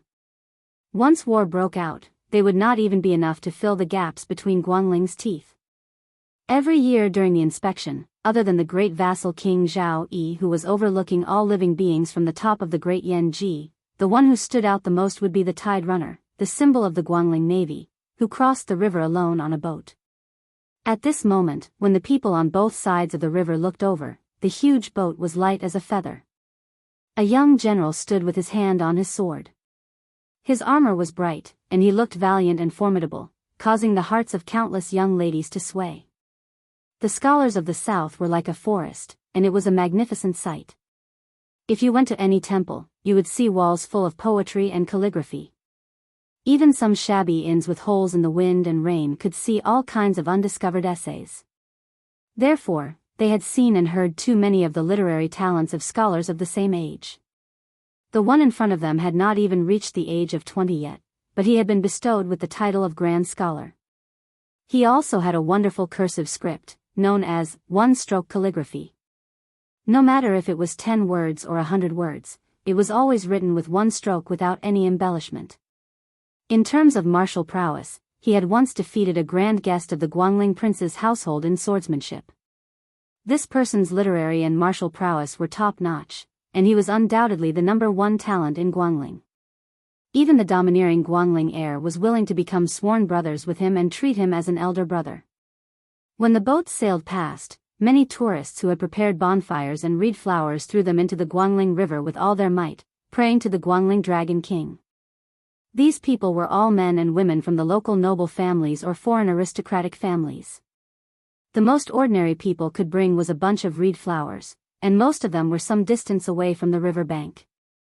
How could they have the guts to throw it into the bonfires? If they did not have enough strength and did not throw it into the Guangling River, they would smash it into the tents of the extravagant descendants, and would be severely beaten. These were just some of the commoners who had the courage to throw the reed flowers. Before they could escape, they were caught by the fierce servants and evil slaves, thrown to the ground, and beaten.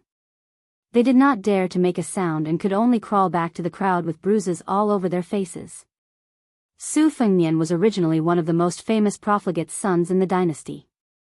He did not find it strange and did not have the chivalrous heart to help others when he saw injustice on the road. His ears did not listen to injustice, and he only pursed his lips and walked forward quietly with his snow-white fur coat wrapped around him. In front of him were 2 piles of aristocratic families, and a few well-built servants came forward to block his path. Blue Bird used her scabbard to slap them away without a word, and they spun twice in the air before falling to the ground and fainting on the spot. Su Fengnian paid no attention to the clamor of the aristocratic families of Guangling. He walked to the riverbank and happened to see a stream passing by. He took the jar and scarlet cloud sword from Blue Bird and threw the jar containing Lu Qiantang's ashes into the river. With a toss of his sword, he hit the small jar and the ashes scattered into the water. Su Fengnian did not mourn the death of Lu Qiantang, but since he had agreed to that Dongyue swordsman's dying wish, he had to fulfill it. Su Fengnian clapped his hands and squatted down. Looking at the surging tide, he said softly, "They say that if a hero doesn't die, his name will rise. No wonder you were cursing loudly before you died." Su Fengnian stood up and found that Xin Yu was looking at the back of the man on the bai and warship. With the veil covering her face, he could not see her expression, but it gave him a strange feeling. Su Fengnian glanced at the aristocratic children of Guangling who were still chattering. When they subconsciously shut up in shock, he turned to the silent woman and joked, "What's wrong? Do you have a lover?"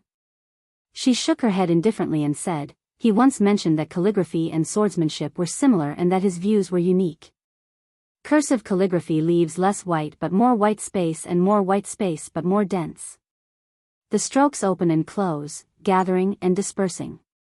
When used in swordsmanship, it is magnificent and magnificent. Why don't?" Su Fengnian interrupted her ungracefully, "Armchair strategist, so boring." Chen Yu stopped talking and dismissed it with a laugh. Playing the lute to a cow. Although Su Fengnian was narrow-minded, he still had some self-awareness left.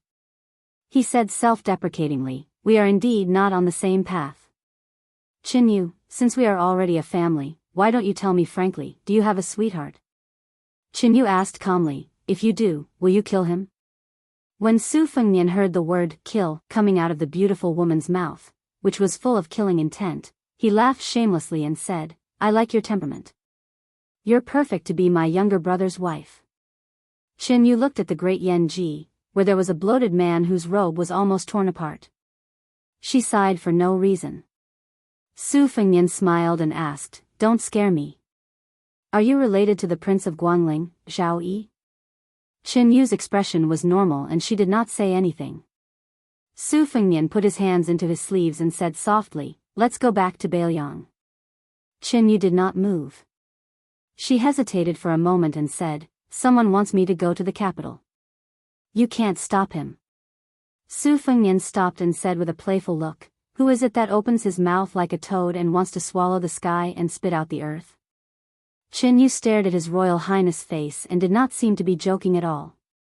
Su Fengnian's expression became strange. Chen Yu bent down and picked up a bunch of reed flowers on the ground and threw them into the Guangling River, saying, "When I was 3 years old, my fate was calculated by Mount Longhu and the imperial astronomer together. I was born as a laurel and entered the temple." The old man with a sheepskin fur coat who had been watching coldly said, "You are either the empress or the imperial concubine." "Oh," Su Fengnian said and did not continue. Chapter 351. Every time the head of the tide moved forward a certain distance, the scholars, who were served by beautiful maids, brushes, and ink, would finish writing a poem. They would then have their friends recite it out loud.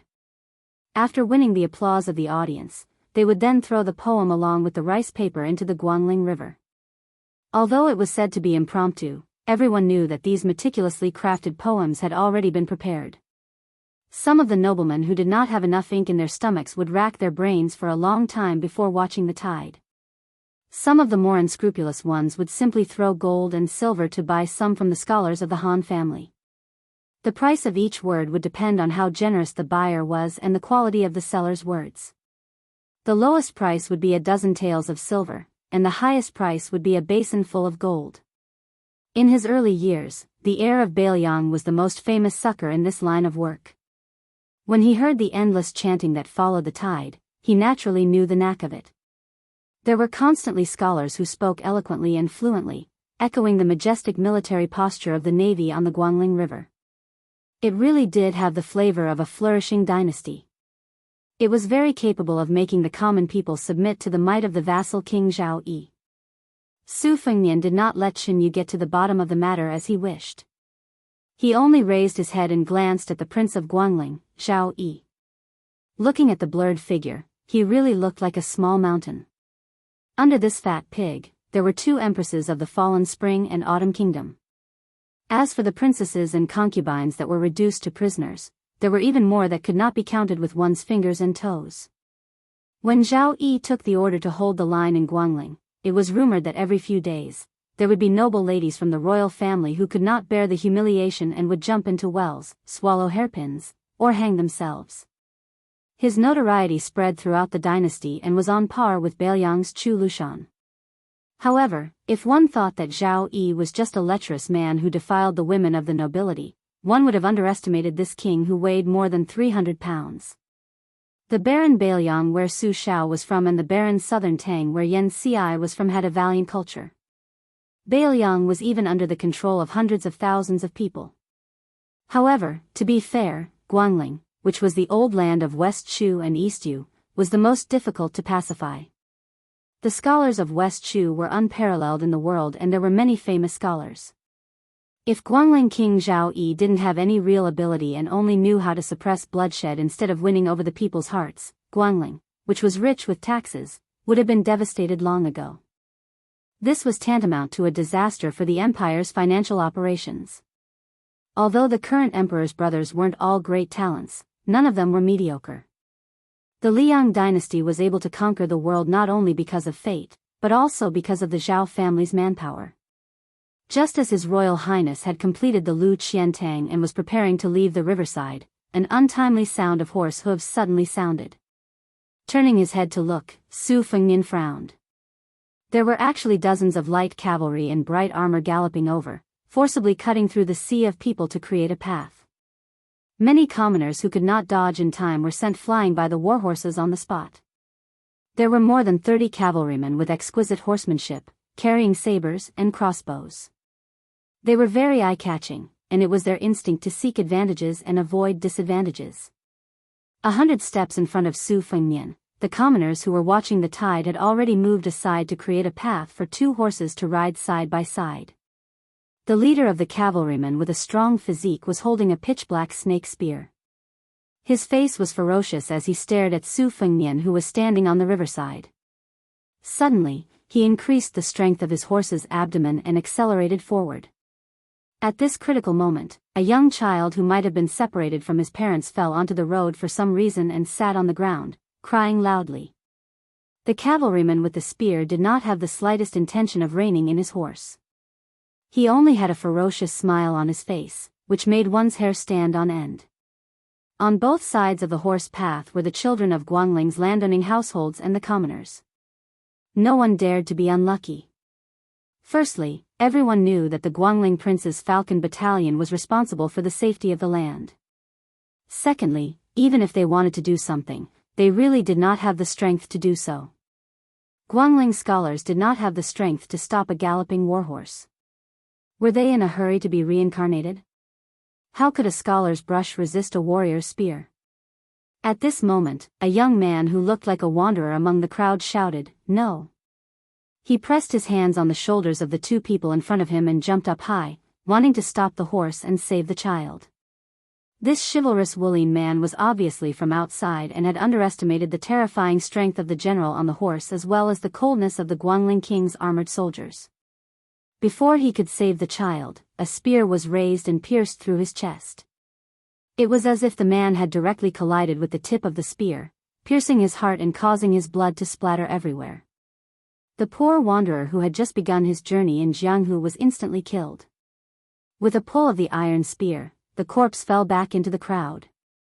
In the blink of an eye, the horse's hooves the size of a bowl were about to step on the child's body without hesitation. The galloping horse's hooves could easily create 2 bloody holes in the child's body. There were those who could not bear to watch and those who were watching with their eyes wide open. There were those who could not bear to watch, those who widened their eyes with relish, and those who were only filled with shock and fear. After the horseman killed the child and pulled out his spear, he cast a piercingly cold look at the young man in the distance. However, his pupils violently contracted, and he was 100 times more surprised than when he had dealt with the reckless Jianghu youth. In the eyes of the crowd, they could only see the handsome young man wearing a brocade robe and a white fur coat. The tips of his feet were like a dragonfly skimming the surface of the water. After touching the ground a few times, he arrived behind the crying child. He bent down and grabbed the child's collar towards his chest.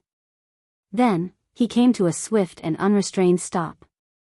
His slender body slightly leaned back, but his footsteps did not stop. He faced the general on the horse and swept backwards. The general was filled with a sense of mania and anger. How dare this kid show off his chivalrous demeanor in front of his spear? The general on the horse raised his iron spear again.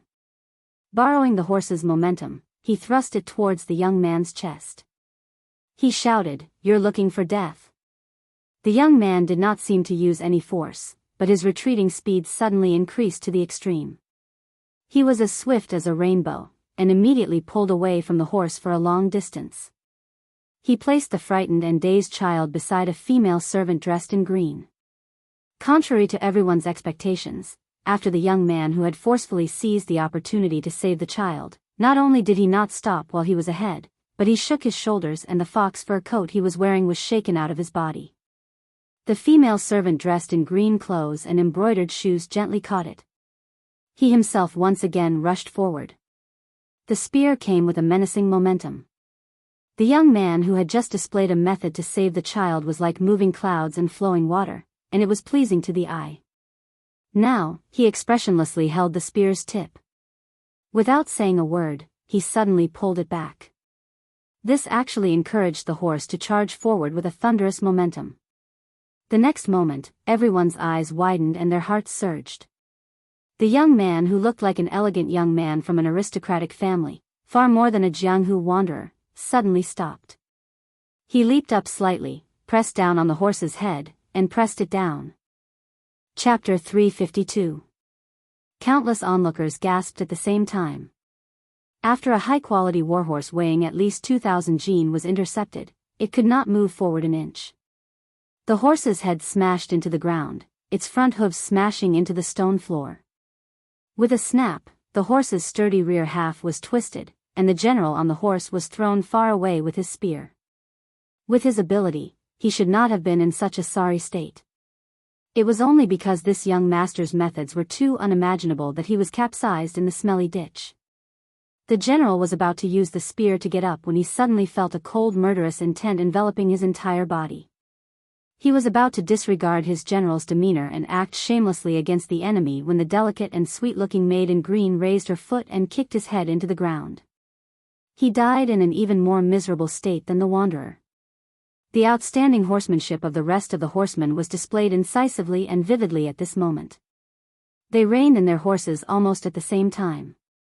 For a moment, the horses neighed loudly and pierced the eardrums. All of this happened in the blink of an eye, and the situation was completely reversed. The young master in embroidered clothes, whose face was as cool as water, patted his hands lightly as he looked at the rest of the horsemen who were intertwined with anger and fear. He did not say a word. Some of the young ladies who were carefully watching this scene through the gaps of the human wall were now filled with the face of this young master. After all, to these pretty girls from humble families, the man who was versed in both the pen and the sword on the Guangling River was too unattainable. All of his miraculous deeds were just hearsay. At most, when they read novels like The First Snow, they would be immersed in the sorrowful woman in the novel and shed tears of sympathy. They would not really think that they would be able to spend a night with such a talented young master, and would not really be able to call out to such an infatuated young master. Therefore, it was far more unforgettable than witnessing it with their own eyes. That young master didn't seem to have the patience to confront them. He took a step forward, and the weakened cavalry subconsciously took a step back. Just as the light cavalry came back to their senses and felt ashamed and angry, a series of heavy horse hooves sounded. The cavalry heaved a sigh of relief, knowing that the main character had arrived, and they all made way. A Fergana horse with a light golden mane slowly galloped over. With its outstanding leg strength, it shouldn't be so difficult. However, the person on the horse's back was shockingly heavy. His appearance seemed to be carved from the same mold as Zhao Yi, the prince of Guangling. He couldn't be called ugly, but rather bloated. The horse's back was bumpy, and even his exquisite and cumbersome clothes couldn't hide the trembling of his fat. There were no more than 100 Fergana horses in the dynasty at most. Excluding the 20 or so in the imperial city, half of the number was divided among the officials, nobles, relatives of the imperial family, generals, and officials. As a result, outside of the imperial city, no matter who it was, even if it was a dog, as long as they had the right to sit on a horse that was oozing blood after a long journey, there would be a large number of people willing to acknowledge them as their ancestors. Behind the Fergana horse, there was also a precious green horse that couldn't be bought with money. Sitting on it was a haggard old man dressed in gray, and his eyes were like knives. Below the two horses, there was a servant. When the horse stopped, this person quickly stood on tiptoe and whispered to his master, pointing at the Murong siblings. He didn't take the young master who dared to compete with the cavalry of the Peregrine Falcon Battalion seriously at all. As a servant, he was like this, not to mention the fat man. From the beginning to the end, he didn't look at the guy whose actions were shocking enough. He just smiled and stared at the women whose figures were more enchanting than the other. His eyes were as big as copper bells, and he even forgot to use his sleeve to wipe away the saliva at the corner of his mouth.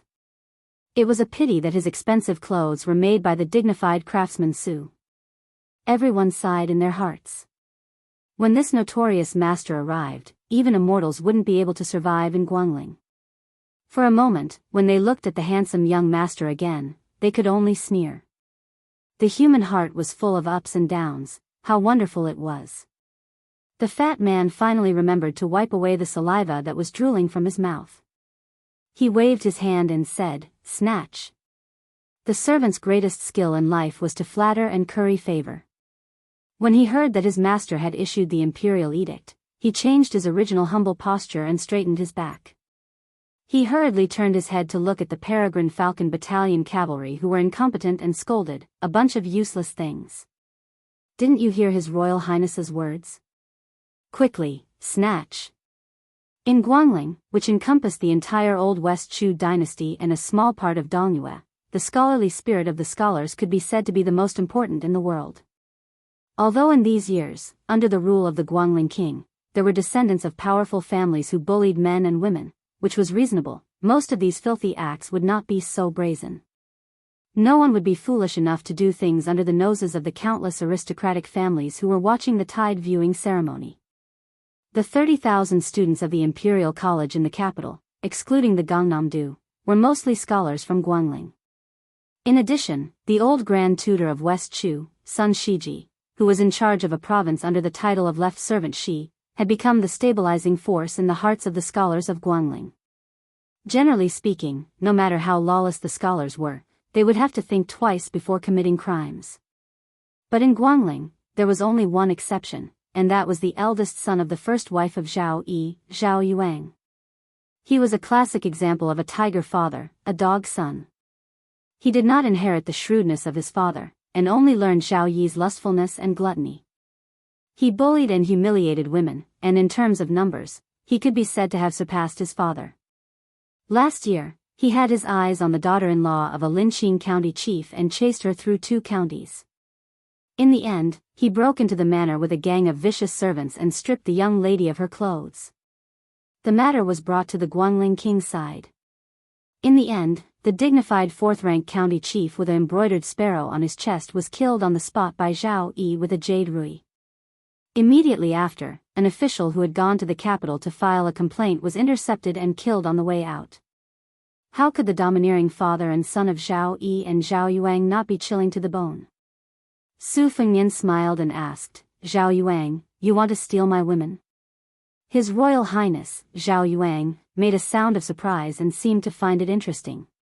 His fat body leaned forward slightly as he finally noticed this outsider. He asked a question that was very much in line with his style. "You know this heir? Do we know each other very well?" Su Fengnian smiled and said, "Not very well." Zhao Yuang rolled his eyes and said, "Then what are you talking about?" "Don't worry, this heir is not an unreasonable person. I'm in a good mood today, so after stealing a few of your women, I'll return a few of your servant girls that this heir is tired of playing with." Su Fengnian didn't know whether to laugh or cry. Why was this fat pig so different from Jinggan heir, Zhao Sun? He was twice the weight of the latter, but the meat in his head was probably not even the size of Zhao Sun's finger. He believed that if it weren't for Zhao Yi, the prince of Guangling's protection, he wouldn't even be able to sell these 300 caddies of meat for much money. Zhao Yuang pursed his lips and muttered to himself, this heir only admires one person in this lifetime, and that is Bailiang Su Fengnian, brother Su. His Royal Highness said in a bad mood, why aren't you scramming?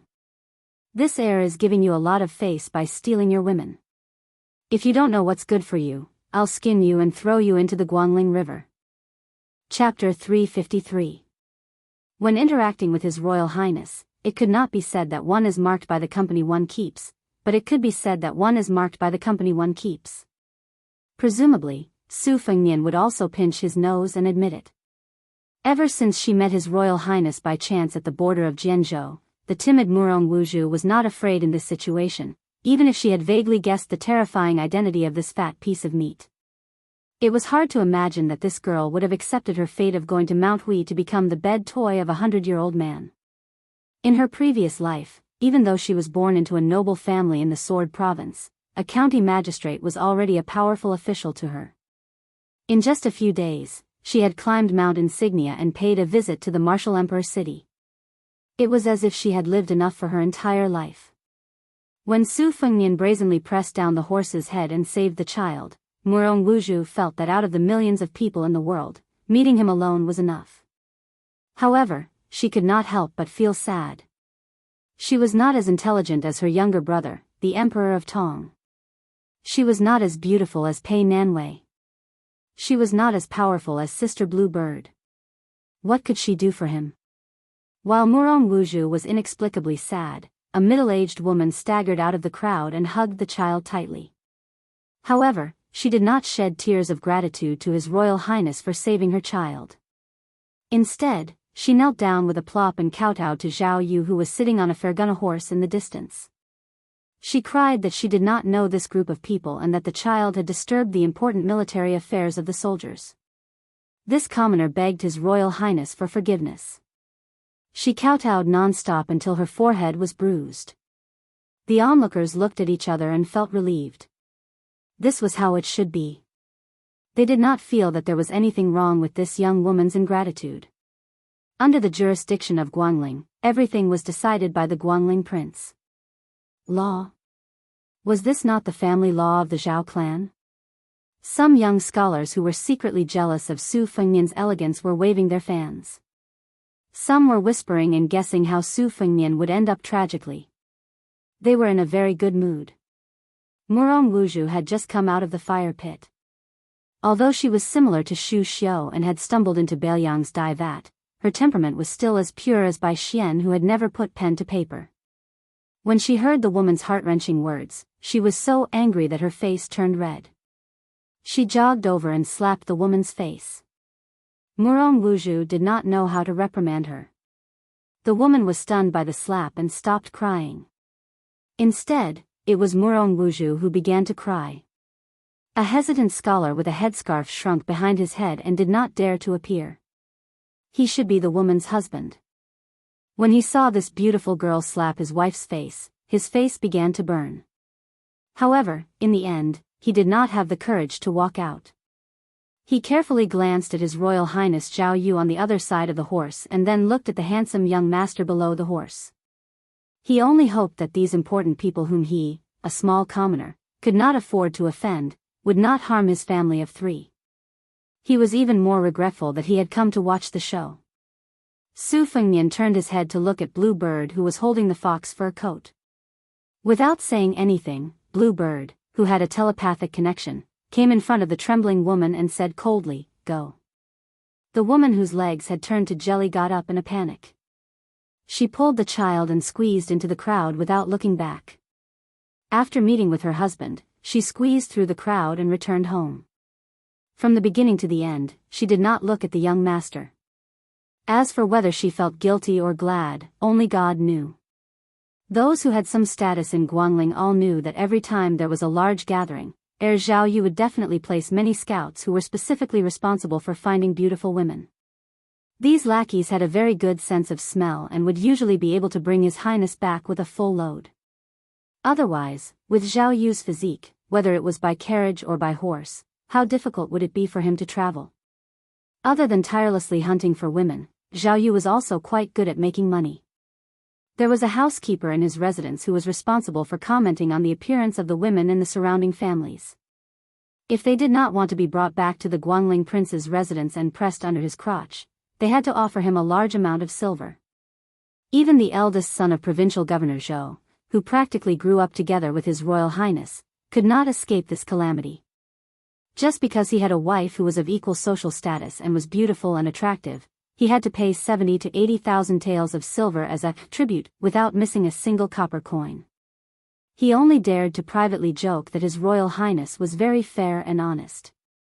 From this, it could be seen that Zhao Yu's table manners, whether it was eating women or eating silver, it was hard to see what kind of realm he was in. But Guangling Prince Zhao Yi liked it very much. He joked that this eldest son of the Di was a little Tao Tai and that it was a great blessing to be able to eat. When Zhao saw that the person in front of him did not move, his already pitiful patience completely dissipated. He made a hand gesture and no longer paid attention to his peers in front of him. He only raised his head and craned his neck to look at Murong Wuzhu. He swept his eyes over them. They were actually a pair of beautiful sisters. There was actually such a beautiful pair of twin lotuses on one stalk.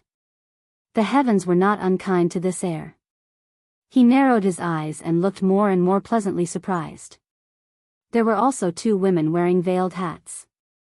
Although he could not see their faces clearly, just by looking at their figures, he could see that they were extremely enchanting. As for the delicate female servant in green, her temperament was also very good. What was going on today? Why was he so lucky?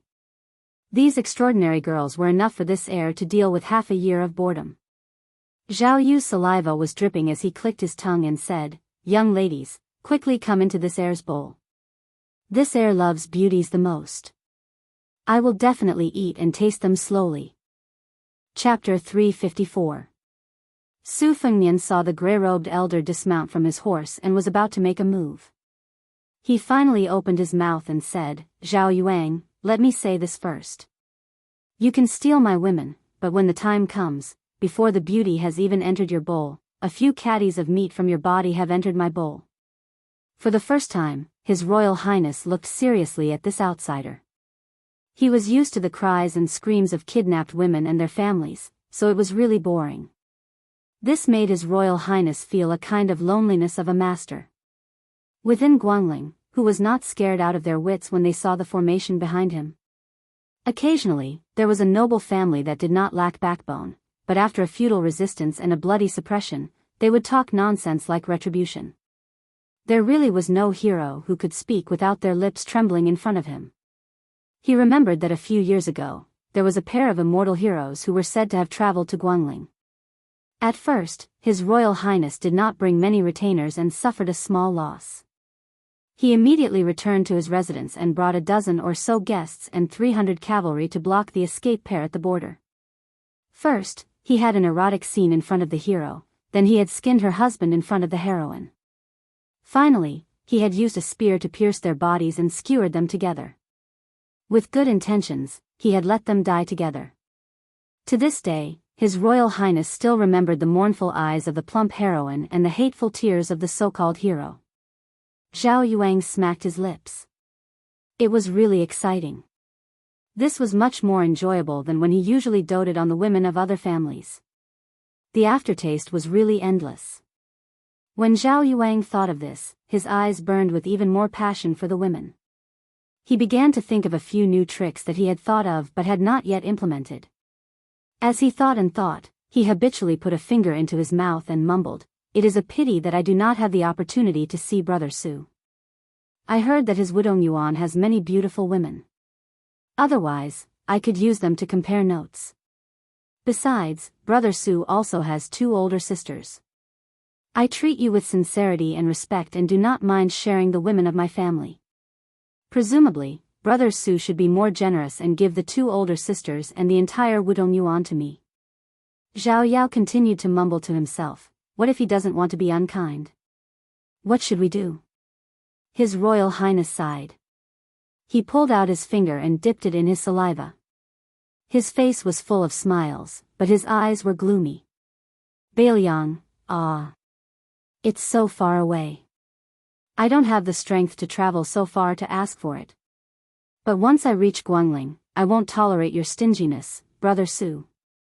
When he came back to his senses, he saw that the gray-robed elder who had always been successful in his work was already walking towards that person. Zhao Yao cracked his neck and waited in anticipation. Zhao Yao saw that the young man's face was calm as he stretched out his hand towards him. He couldn't help but ask curiously, "What are you doing?" Su Fengnian did not say anything. Murong Wuzhu inadvertently caught a glimpse of Big Sister Bluebird's lips curling upwards. The most unremarkable old man wearing a sheepskin fur coat slowly walked into everyone's field of vision and said in a bad mood, "A good Guangling river. 60 years ago, the sky was high and the river was wide. Now, it's actually so unlucky. Even this old man can't stand it anymore. Su Brat, that running dog and 30 riders are mine. That dead pig is yours. This old man, let me say this first. If you don't cut off a few pounds of meat from him, don't even think about wasting your energy on this old man in the future." Just as the old man finished speaking, the scene left everyone dumbfounded. The 30 riders and their horses were torn apart by the invisible sword energy. As for the gray-robed guest elder who had the demeanor of an expert, he didn't even have time to open his mouth, let alone move his hand. His head seemed to have been flattened by an invisible weapon. The old god of swords, who didn't move, continued, "A true expert is coming from the great Yanji. Also, if you don't want to be chased by thousands of armored riders, you'd better act immediately." Su Fengnian smiled. He stretched out his arm and grabbed a sword from the corpse of a rider on the ground. Controlling Qi. Qin Yu, who had been watching the development of the situation from the sidelines, narrowed his eyes. His Royal Highness, who wasn't too stupid, turned his horse around and was about to run away. Where there's life, there's no need to worry about not having a wife. Su Fengnian strode forward and grabbed the horse's tail with one hand, pulling the front hooves of the charging Fergana horse into the air. Zhao Yuao, who needed 3 servants to help him get on the horse, had no horsemanship to speak of. He immediately fell backwards onto the ground. Su Fengnian used the scabbard to stab the neck of this crown prince, who was also an influential member of the dynasty, rendering him unable to move. Su Fengnian then sliced off 3 tails of flesh from Zhao Yao's arm. He said with a smile, "Look, your flesh is in my bowl. I'm not lying, am I?" He wailed like a ghost and howled like a wolf. The second sword cut off half a pound of meat from Zhao Piao's thigh, which was as round as a pillar. It was still a smiling face that could charm women to death. "That's right, I'm your brother Su." The fat crown prince's heart was torn and his lungs were torn. He struggled fiercely. Su Fengnian changed the position of the scabbard and nailed it firmly onto Zhao Yu's head. The crowd could only see the crown prince's limbs rolling about, but his head could not move. Su Fengnian's third sword cut off a piece of meat from Zhao Piao's left cheek. He then smiled and asked, "Does it hurt?" Zhao Piao was scared out of his wits. Su Fengnian made an "oh" sound and cut off his right cheek. "It seems to hurt quite a bit." Zhao Piao's pants were soaked. He foamed at the mouth and fainted from the pain. The old god of swords smiled and said, "Young Su, there's someone coming soon. Take it easy. Leave or stay, you tell me. Bluebird, go to the carriage and get the embroidered winter-spring thunder." After Su Fengnian finished speaking, he turned to Li Chungang and asked with a smile, "Old senior, do you dare to come with me to Yanji to watch the tide?" Li Chungang was stunned. He then laughed loudly and heroically. Back in the day, the Wu family's 9 swords defeated 10,000 cavalry. This old man alone could take on 9 of them. Chapter 355. Qin Yu originally thought that after this person got into trouble, he would run away from Guangling with his tail between his legs. So what if the king of Bailiang was his Royal Highness? This was Guangling, the territory that the vassal king Zhao Yi had painstakingly managed for 20 years. He had accumulated great power. According to the laws of the vassal states, the king of Yen and the king of Guangling were not allowed to meet the king of Beiliang. Unfortunately, Zhao Yi was one of the 7 vassal kings. Other than the most powerful navy in the world, Guangling also had a considerable number of elite cavalry. Among them, the 8,000 personal guards of the king of Beiliang were the best of the best. They were as fast as an arrow and fought like thunder and lightning. The commander of the cavalry, Lu Xingxiang, and the general, Zhang Erbao, were publicly recognized as enemies of 10,000 people in the Liang dynasty. Their reputations were comparable to that of Su Zhao's 5 foster sons, other than Chen Jibao. Among them, Lu Xingxiang first went down to Luzhou on a snowy night in the spring and autumn period, and then his cavalry crossed Dongyue. His military service was illustrious. The great general Gu Jiantang broke up his old subordinates and only brought his direct subordinates into the Ministry of War.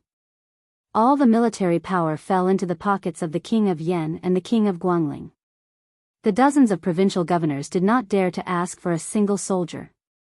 In terms of military service and strength, the king of Guangling, Zhao Yi, could not compare to the vassal king Su Shao of a different surname.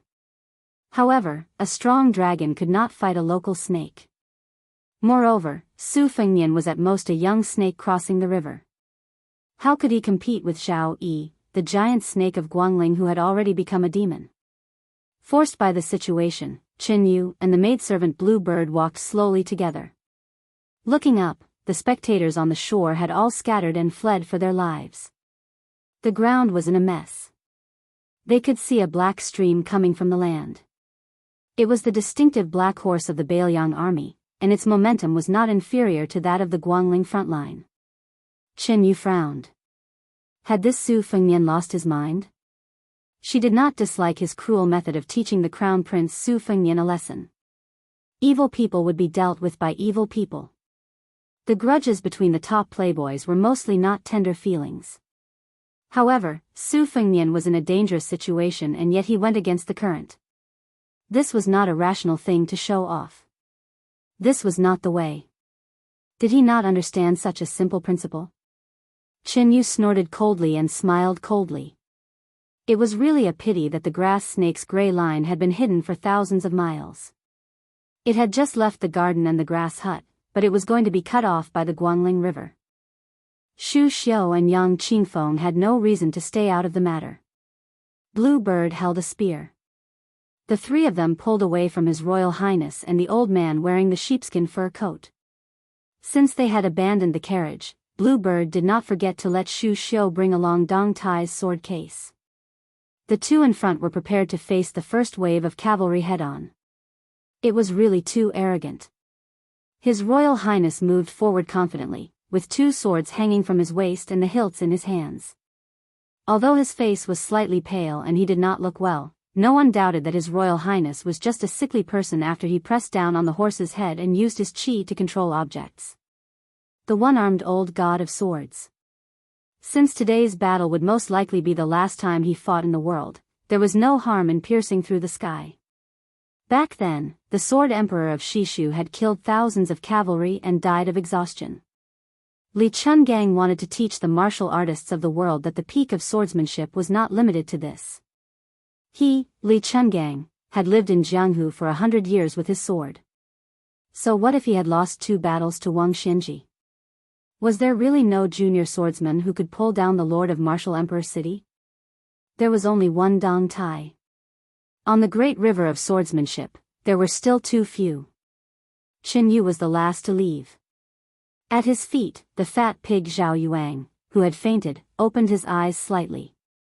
The 300 gene of meat rolled around as he climbed to his feet at lightning speed. His body was so strong that it made one wonder if their eyes were playing tricks on them. After rising, he ran in the opposite direction of Su Fengnian, running as fast as he could, hoping to leave this place as soon as possible. Seeing all this, Chen Yu was slightly stunned. He thought that the crown prince of Guangling was not really that stupid. He even knew how to play dead to get away. If he had not made such a fool of himself, a few more pieces of meat would have been sliced off. Chen Yu stopped looking at the pile of filthy fat and turned around to see that His Royal Highness of Beiliang was about to draw his sword. Chen Yu sighed in her heart. If she were in his shoes, she would have announced her family name loudly before the crowd dispersed and spread the name of Bailiang His Royal Highness all over Guangling. This was the only reason why Zhao Yi did not dare to attack her openly with nearly 1,000 cavalrymen. After all, killing Bailiang's son without permission was a crime that was destined to cause a stir in the imperial court. Moreover, this son was the most important person in the Liang dynasty and was a first-class descendant who had inherited the title of His Royal Highness. However, the opportunity was fleeting. Those spectators, regardless of their family background, did not even have the courage to watch the fun. Even if they knew the inside story later, they were not qualified to be witnesses. Who would risk their lives to tell the imperial court? Qin Yu, whose origin was unknown, had complicated thoughts. She remembered the back of young master Bai Qiu who threw the altar and the sword. At that time, she vaguely heard a sentence. She murmured to herself, "It's true that a hero's name will rise after his death. But this is the way a hero will cut off all means of retreat and sink all boats." You clearly have the potential to become an ambitious and ruthless marquis who occupies the north and swallows the south. Why are you so reckless? I thought you were a loser on the outside but a loser on the inside. I didn't expect you to be a loser on the inside. On the Great Yan Dynasty's reading platform, a large banner with the character, Zhao, was fluttering in the wind. A middle-aged man who was even more obese than Zhao Yu was wearing an embroidered robe with a jade belt and 9 pythons. His robe was embroidered with golden Sichuan brocade. The chair under the man's buttocks was 3 times the size of an ordinary chair. He did not move the mountain. Just by sitting there, he was already taller than many of the civil officials of the Great Yan Dynasty. The embroidered robe of the dynasty could only be worn by members of the imperial family.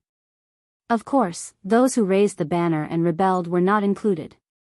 This embroidered robe, which symbolized the peak of glory, splendor, wealth, and rank, was divided into 9 grades. In terms of color, unless it was the crown prince, the vassal kings and ordinary princes would wear embroidered robes of light yellow, blue, or stone green according to the law. At most, the edges of the embroidered robe would be embroidered with gold. However, this small mountain who was in a mess was specially bestowed with a golden embroidered robe of the best quality. It could be said that the heavenly grace was extremely vast and mighty. This was because this vassal king who held great power was born from the same mother as the current emperor. Compared to the other vassal kings, naturally they could not be mentioned in the same breath. The prince of Guangling, Zhao Yi, was the only existence in the world who could sleep on the same bed as the emperor. In the past, when he hit the head of the county chief with a jade rui, the result was nothing more than a great eunuch from the capital, Qiandiao Temple, rushing to Guangling to pass on a few words of verbal reprimand for the emperor. Beside the vassal king, Zhao Yi, stood an old man who looked like a skinny monkey.